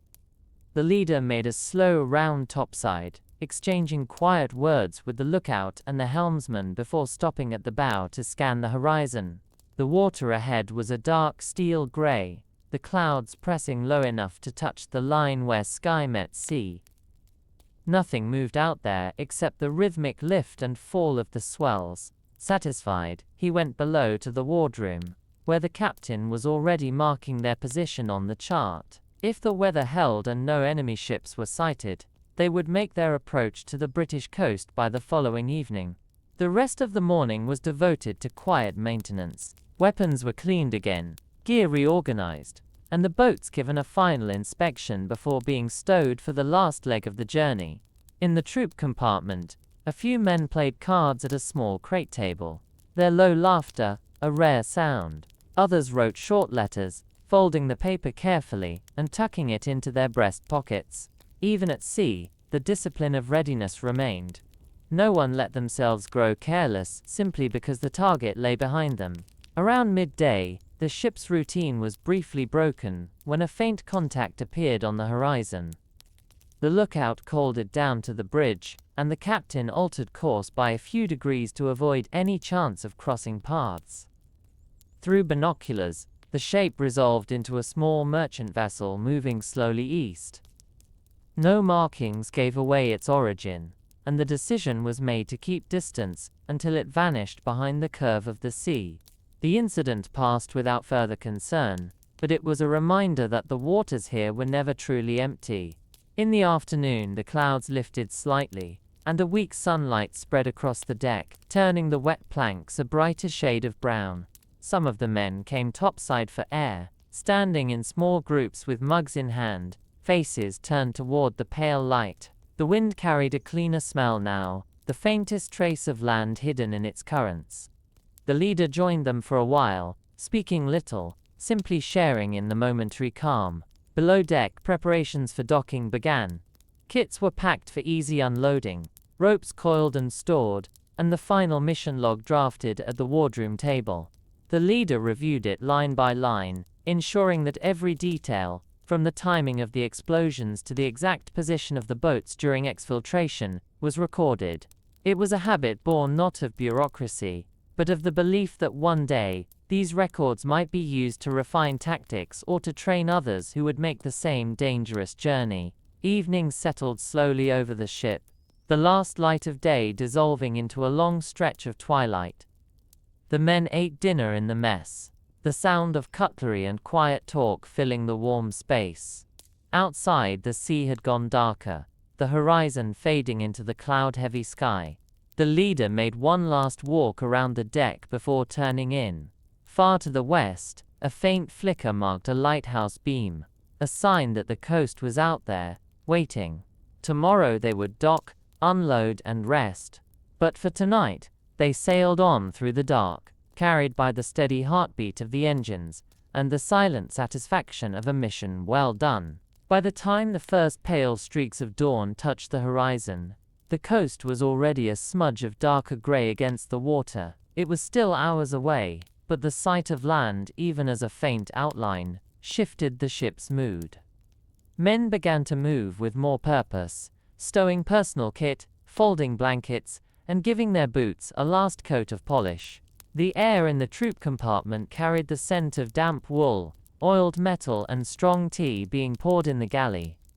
Above deck, the wind was cold but steady, carrying the clean smell of shore mixed with the heavier tang of coal smoke from unseen chimneys far inland. The leader stood at the bow for a time, letting his eyes follow the faint sweep of a distant lighthouse. Each slow flash was a reminder that they were closing in on home. Behind him, the crew worked in practiced silence, checking mooring lines, coiling ropes, and readying fenders for docking. The sea was calmer now, the swell low and regular, lifting the ship with a slow rhythm. By mid-morning, The outline of the harbor came into focus. Stone breakwaters stretching into the water, cranes silhouetted against the pale sky, and a few small fishing boats moving lazily near the mouth of the channel. The captain eased back the engines, the change in vibration running through the deck as the ship began her approach. A tugboat, paint peeling and hull streaked with rust, emerged from behind the breakwater and came alongside, its crew waving once before catching the lines thrown down from above. The leader left the bow and moved below to check on his men. They were already lined up by the gangway, packs on their backs, weapons cleared and stored, satchels neatly closed. No one spoke much. The routine of arrival was as ingrained as departure. The ship slid between the breakwaters, the water in the channel flattening until it looked almost still. Along the quay, a handful of dockworkers in heavy coats stood watching, their faces half hidden in scarves. The first gulls wheeled overhead, their calls echoing against the stone walls. The mothership came alongside with a soft bump, lines tightening as she settled. The ramp went down, and the Commandos filed off in steady order, boots striking the damp wood. A transport truck waited nearby, engine idling, canvas cover drawn over its bed. Gear was loaded first, followed by the men themselves, who climbed aboard and took their places along the benches without fuss.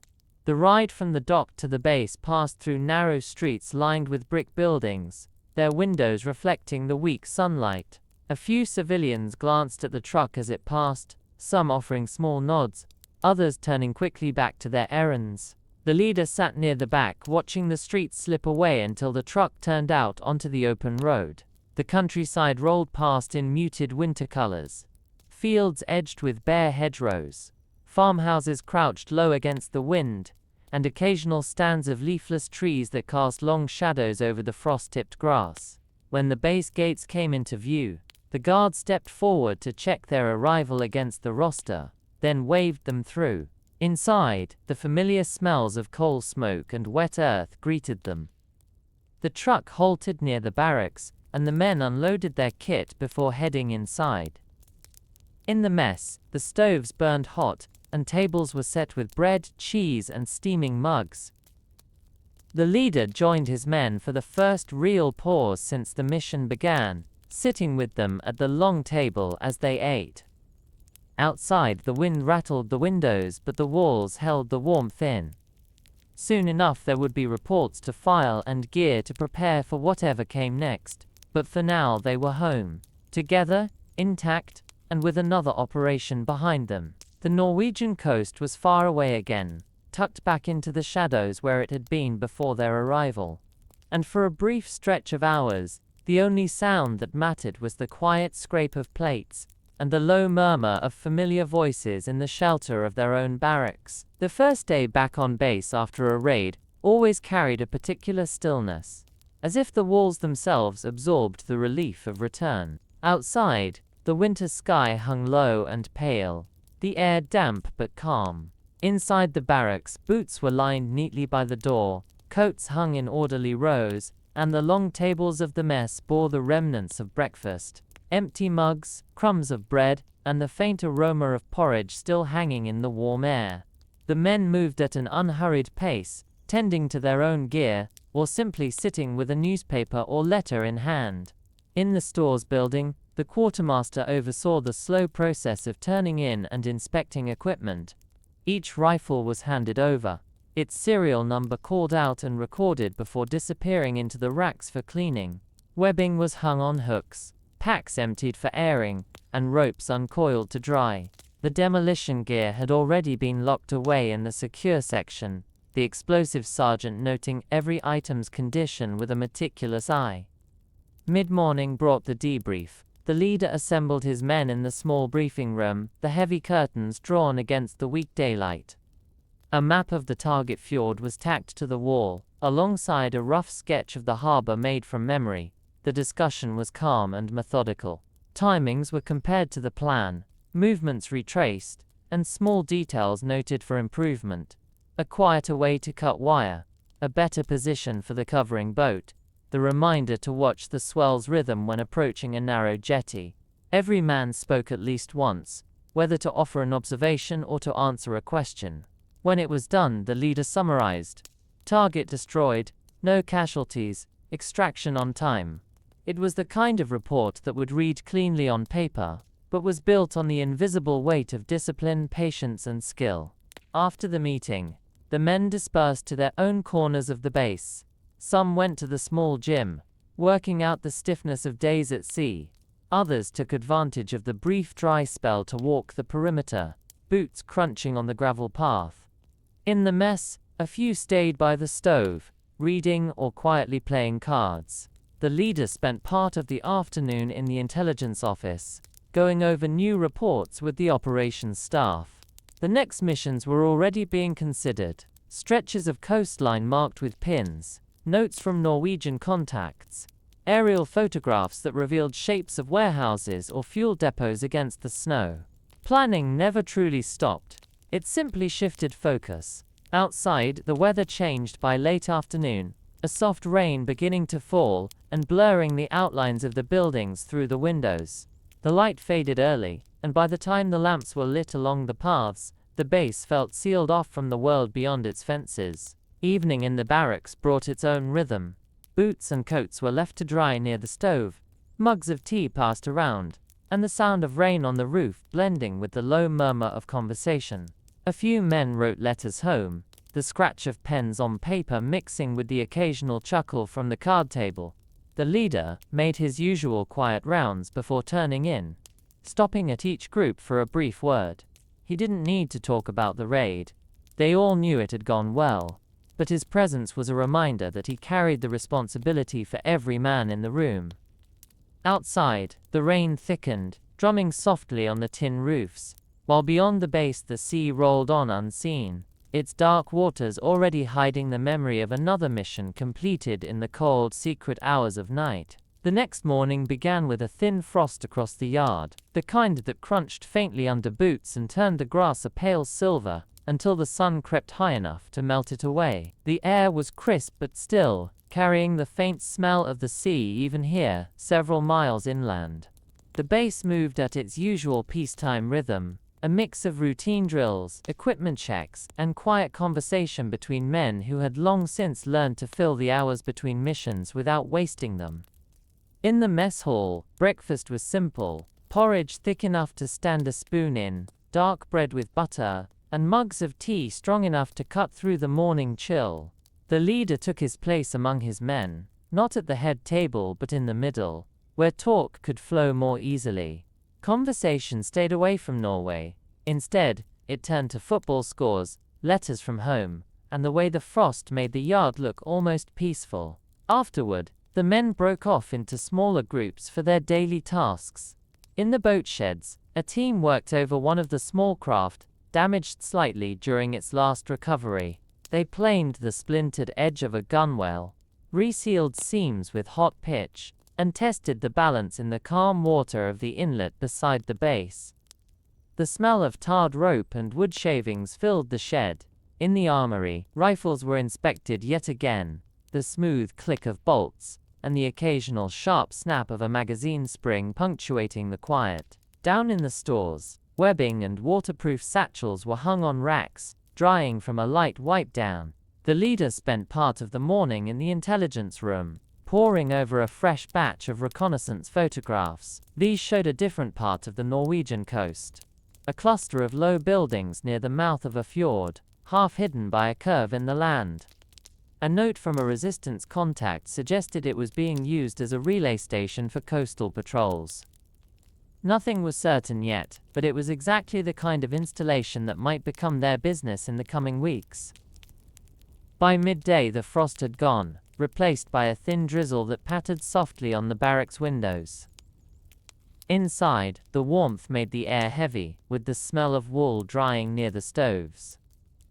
Some men used the afternoon for training drills, practicing hand signals and silent approaches in the rain-slick yard. Others stayed inside, repairing kit or writing letters. The leader moved between these small groups, his presence quiet but constant, checking that readiness hadn't dulled with the comfort of being home. Late in the afternoon, a message arrived from headquarters. It wasn't an operation order, but rather a commendation for the unit's recent raid, recognition that their work had disrupted enemy activity in that sector for at least several weeks. The paper would go in the files, but the leader made sure every man heard it read aloud in the mess before dinner. The response was modest. A few nods, a faint ripple of conversation, but beneath it there was pride. These were men who measured success not in medals, but in knowing the mission had been worth the risk. Evening settled in quietly. The drizzle outside thickened into a steady rain, the sound of it mixing with the clink of cutlery in the mess, and the low murmur of voices. After the meal, a few men gathered at the card table, others lingered near the stove with mugs of tea. The leader sat near the window, watching drops chase each other down the glass, his thoughts already drifting toward the coastlines marked on the maps in the intelligence room. Somewhere out there, another target was waiting, another night crossing would come, and the cycle would begin again. But for tonight, the base was warm, the rain kept its steady rhythm, and the men could rest with the knowledge that, for now, the war felt far away. The following day began under a ceiling of heavy cloud, the kind that flattened the light and made the horizon indistinct. A faint wind carried the damp smell of the nearby shore into the base, and every now and then the distant cry of a gull reminded the men that the sea was never far. Morning routine unfolded without haste. Boots on the gravel path between buildings, the clink of enamel mugs in the mess hall, and the hum of the generator in the background. Breakfast was served hot. Porridge, bread, and strong tea. The leader ate quickly, then made his way to the operations office, where the intelligence team had spread a set of updated charts across the main table. There were fresh notations in pencil, changes in patrol schedules along the Norwegian coast, new information on the state of certain harbors, and a report from a resistance contact that a fuel store at a remote anchorage was being replenished more frequently than before. The contact suspected preparations for an increase in patrol activity in the surrounding sector. The leader listened as the intelligence officer outlined possible responses, though no operation was yet confirmed. It was the kind of slow-building picture that might take days to fully form before orders were issued. In the meantime, the men stayed sharp. Mid-morning drills were held in the yard despite the damp, with squads moving through silent advance exercises. Boots left dark prints on the wet gravel as they flowed in formation between the low buildings, and into a mock-up of a dockyard set up near the fence line. Timing, hand signals, and coordination were rehearsed again and again until the movements felt natural even with cold rain on their necks. In the boat shed, another team worked to reinforce the hull seams of the craft that would be used in the next mission. The smell of pitch and wet wood filled the air as mallets tapped rhythmically, securing the repairs. Across the yard, the armory rang with the familiar metallic sounds of weapons maintenance. The soft click of bolts, the dull thud of closing breeches, the faint rasp of an oiled cloth over metal. By midday, the clouds began to thin slightly, letting in a muted light that reflected off puddles in the yard. Lunch was served early, giving the afternoon over to gear preparation. Waterproof satchels were repacked, ropes were measured and coiled, and personal kits were laid out on bunks for inspection. The leader moved quietly among his men, asking brief, pointed questions about equipment readiness, storage arrangements, and navigation gear. The answers came without hesitation. These were habits learned through repetition, the kind of readiness that could be called upon at a moment's notice. Later in the afternoon, a courier arrived from headquarters, delivering a sealed envelope. Inside was a preliminary alert, not an immediate departure order, but a warning to be ready to move within 72 hours. The target sector was named, a rugged stretch of coastline north of their most recent raid, known for its narrow twisting inlets and heavy pine forests. The specifics of the target were still classified, but the leader could already picture the approach in his mind, could feel the cold air of those fjords and the silence that would follow once the engines cut. The evening was calm, the rain holding off long enough for some of the men to take a short walk outside the base fence, stretching their legs before night closed in. Inside the barracks, the atmosphere was steady, some men writing letters, others repairing kit by lamplight, and a small group gathered quietly at the card table. The leader stood for a time by the window, watching the low clouds drift over the yard lamps, his thoughts on the maps in the operations office, and the names of places he'd soon see again by starlight. The war had its patterns, and for those who lived by its tide, the days between missions were simply the shallow water before the next deep, cold crossing. The next morning dawned with a pale, filtered light, pushing through a thin mist that clung to the yard.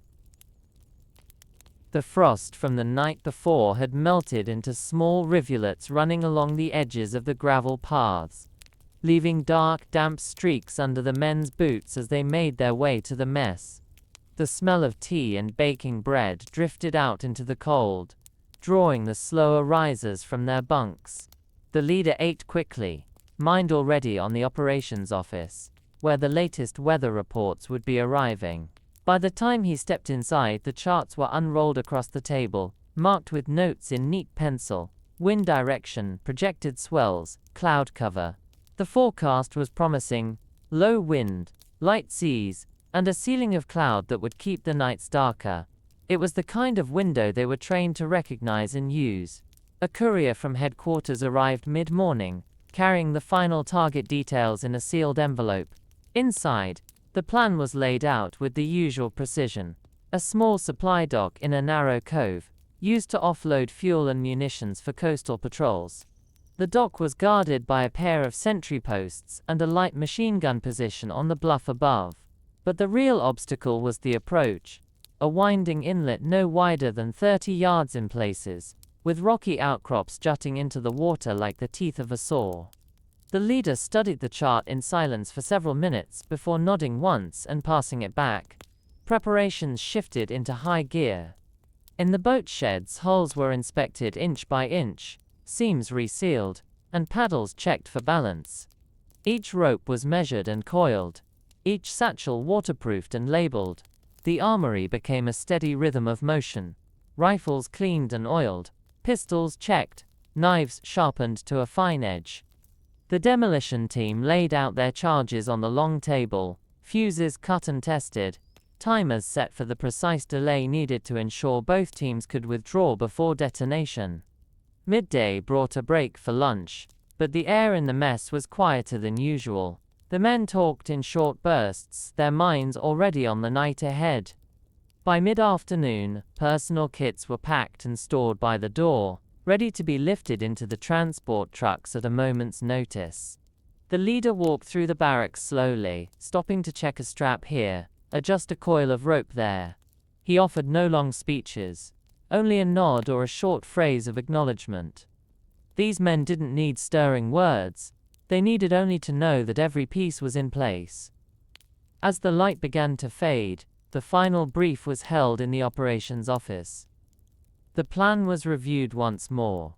Entry into the inlet under cover of darkness, silent neutralization of the sentries, charges on the dock supports and the fuel depot, then a fast withdrawal to the mouth of the cove where the mothership would be waiting. Timings were memorized, signals confirmed, contingencies discussed in calm, measured tones. When the meeting ended, the men dispersed without hesitation. Dinner was served early, giving everyone time to eat before loading. Outside, the mist had thickened again, softening the edges of the yard lamps and muffling the sound of boots on gravel. The trucks waited by the gate, engines idling quietly. Gear was loaded in the practiced order, heavy satchels stowed first, weapons kept close at hand. The leader climbed into the rear of the first truck, settling among his men as the canvas flap dropped behind him. The engine revved, the gears engaged, and the convoy began to roll toward the harbor. The sound of the bass faded into the night, replaced by the steady hum of tires on wet road. Somewhere ahead lay the black mouth of the inlet, the dock, the target. The rhythm of the journey was familiar now.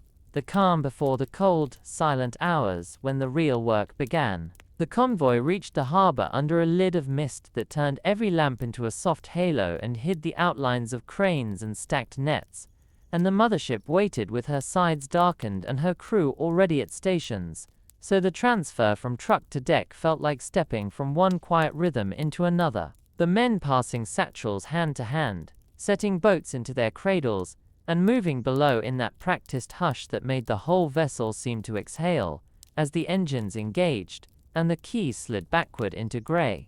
Soon the docks were gone, replaced by the long heave of open water, the bow nudging through low swells, the wind carrying that clean, cold scent that told them they were heading north again, and inside the red-lit compartment, the men settled into their places, buckles checked flat, gloves tightened, faces still, while above them the captain and leader traced a last time the narrow thread of water that would take them in.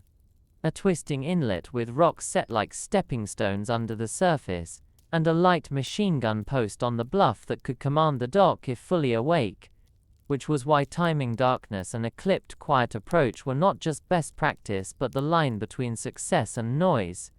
Hours later the leader came up to the bow and felt, even before he saw it, the way the sea changed shape near a fjord mouth, the swell turning from long and open to a slow breathing that rolled back from rock walls, and he lifted his hand to the signalman who answered with a brief shuttered pulse.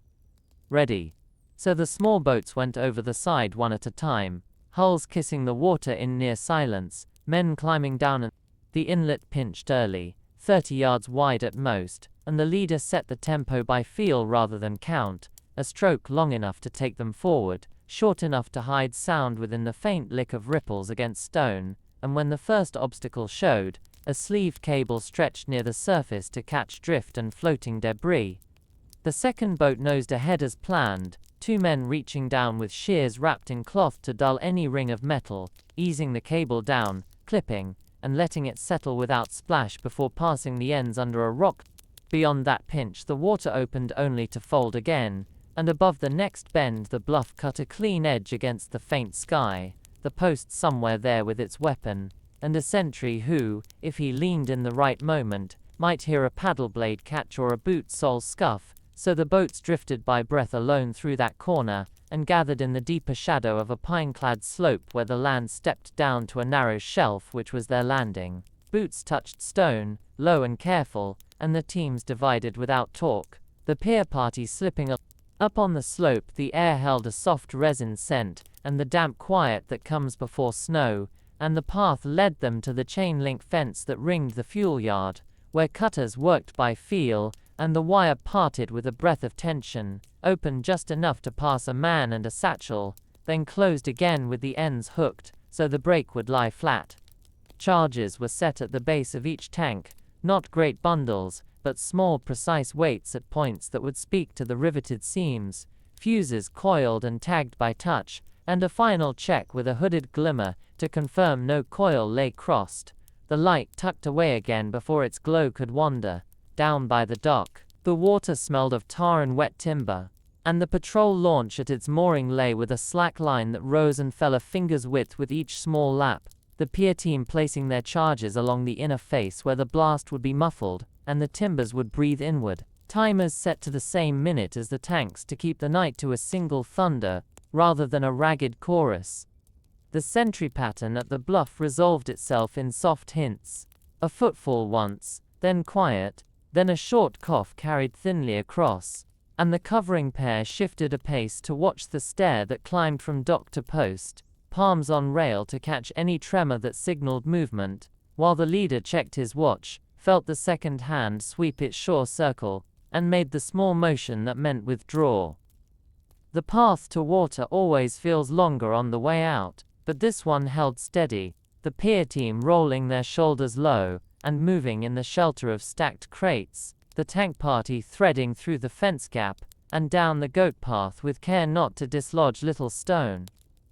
Until the last man reached the shelf, and the boats took them back, like they had never left. Bodies folding in, paddles hovering, a brief count to settle breath, and then that quiet stroke that let the inlet carry them. At first nothing changed, the night as it had been. only the faintest tremor in the air that told of a fuse burning its strict way forward. And then the dockline glow shifted with the hint of a pulse like a held breath, and the two blasts came on top of each other. A deep-bellied thud from the pier that drove air outward and split planking inward, and a heavier, longer roar from the tanks that rolled like weather through the cuffed-in space, light pushing up and staining the low cloud amber, cliff faces waking to color and then falling dark again as smoke. The inlet took the sound and threw it down its own length, which helped, because their paddles could now speak quietly within a louder voice, and the leader held them to pace, no hurried splash, just that patient push toward the mouth, while behind them a bell began somewhere, and a door banged and boots took to a stair. But the stair was stone, and the echo favored the shore, not the water. The cable they had clipped carried a faint tug but lay where they had tucked it, the boats sliding past with inches to spare, and the watchpost above showed a slice of light as a door opened and closed. The beam of a handheld lamp, skating the slope, and then pausing where the fence had not quite fallen as flat as they had hoped, but whatever question rose there stayed on land, while the water smoothed their wake, and the cliff walls pressed a last time, then fell away, into the steadier measure of the outer run.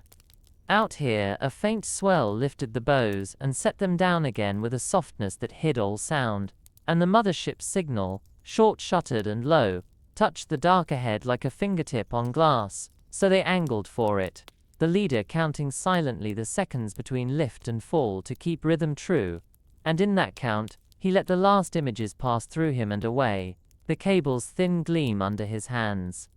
The resin scent at the fence, the soft clack of an oar ferrule he had not heard, but had imagined as a threat, and thus corrected before it happened, until the hull beside them filled that narrow slice of night and the deckhands, silhouettes leaned down with lines, and the boats came up in their slings with water streaming in clear ribbons, and Boots found the plank, and the ship accepted them back into her warmth. Below, the compartment breathed with men and tea and the mild relief that follows a plan kept within its lines, satchels stacked, gloves peeled, leaving behind a cove where smoke climbed into the mist, and a shoreline that would, by morning, look the same to anyone who did not know how the night had quietly rearranged its shape. The mothership eased away from the Norwegian coast, with her engines set to a low, steady beat, the dark headlands shrinking into the mist until they were only shadows in memory. On deck, the cold bit hard, the kind that worked its way under collars and through gloves, but no one lingered there long. The Commandos had moved below almost as soon as the boats were secured, their wet gear hung on hooks along the bulkheads, steam already beginning to rise from the heavy wool as the compartment warmed. The red light inside softened every edge, casting long shadows that swayed gently with the roll of the ship. No one spoke much in those first minutes. Some sat hunched forward, elbows on knees, letting the steady vibration of the engines settle them back into the rhythm of the crossing. Others busied their hands, coiling lines, wiping down rifles, checking that the waterproof wrappings on their remaining kit were still sealed. The leader made his way slowly along the benches, checking faces, offering a short nod here and there. It was not a time for questions or stories. Every man was present, unhurt, and that was enough for now. Above them, the captain stood by the chart table in the wardroom, plotting a course that would swing wide of known patrol lines. The night sky had cleared somewhat, the low cloud pulling back to reveal scattered stars, and a pale wash of moonlight that turned the swells into slow-moving silver hills. The ship's wake glowed faintly with phosphorescence, a thin line that stretched into the dark until it vanished. Hours passed in that quiet way only the sea allows. In the mess, mugs of tea were passed around, the warmth settling into cold fingers. A few men unwrapped the bread and cheese taken from the stores before departure, eating in slow, thoughtful bites. There was a calm here, but it was not relaxation. It was the awareness that they were still in the zone where chance could turn at any moment. Enemy patrol craft could range far from shore, and submarines sometimes hunted these routes in hope of catching ships returning from missions like theirs. The leader knew this, and so did the men. They kept their gear within arm's reach and their movements quiet, conserving energy in case speed was needed. By the middle watch, the ship's position was far enough into open water to ease some of the tension. The swells lengthened. The air carried less of the pine-salt mix of the fjords, and more of the open sea. The leader stepped out onto the deck for a moment, letting the wind clear the damp heat of the compartment from his lungs. The horizon was empty, the black of sea and sky meeting in a line only broken by the occasional crest of a wave. The sound out here was different. Cleaner, sharper, the ship's bow parting the water with a rhythm that matched the deep beat of her engines. When he returned below, some of the men had begun to loosen their coats, stretching out along the benches. The compartment smelled of wool, rope, and the faint tang of the sea clinging to everything. The leader settled in among them, his back to the bulkhead, the engine's vibration running through him like a reminder that they were moving, always moving, toward home. Outside, the mother ship held her line westward, her dark shape blending with the sea, leaving only the faintest trace behind. A trail that, like the raid itself, would fade into the vast indifferent water before the first light of dawn. The final day of the return voyage began in a kind of muted stillness.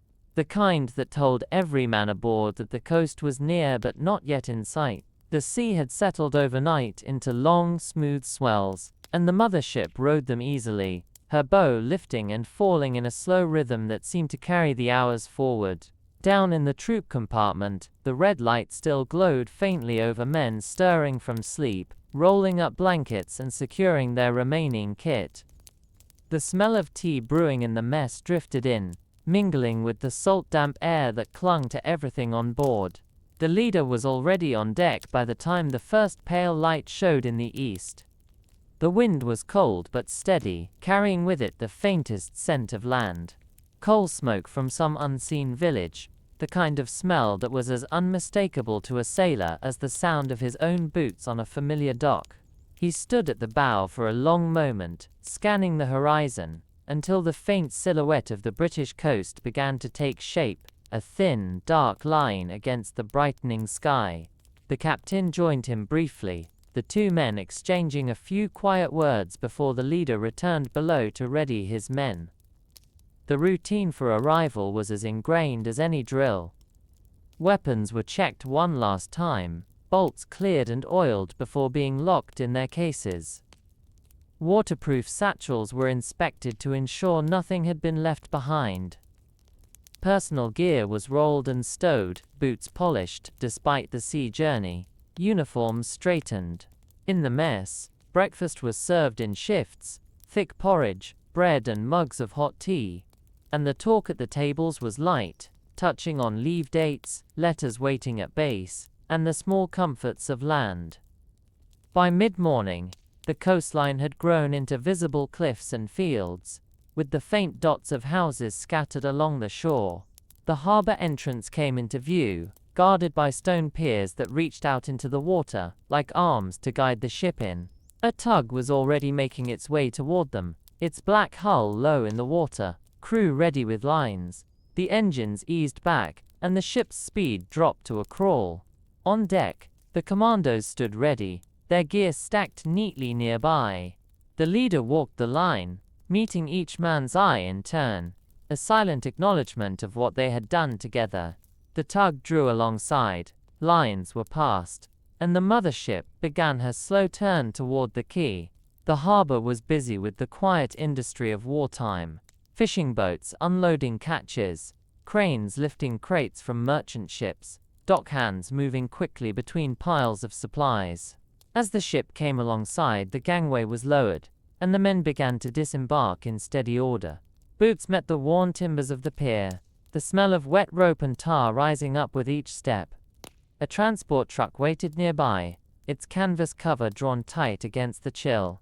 Gear was loaded first, followed by the men themselves, climbing into the back and finding their places along the benches. The leader climbed in last, pulling the flap down behind him. The ride to the base was familiar. Narrow streets giving way to open road, fields edged with bare hedgerows, and the occasional church spire marking a village. Some men dozed against the canvas, Others sat quietly with their thoughts. At the base gates, the guard checked their names against the roster, then waved them through. The truck rolled to a stop outside the barracks, and the men unloaded, carrying their kit inside. The barracks smelled of coal smoke and warm wood, the stoves burning hot against the damp chill outside. In the mess, long tables were set with bread, cheese, and steaming mugs. As they ate, the leader felt the shift in the room, the gradual easing of the tension that had been carried since they first boarded the mothership days earlier. Outside, the winter light was already fading, and the wind rattled the windows. Somewhere beyond the horizon, the Norwegian coast lay quiet again, its fjords holding the echoes of what had been done in the night. The war would call them back soon enough, but for now, they were home, their boots on solid ground, the engine silent, and the sea, for a little while, left behind.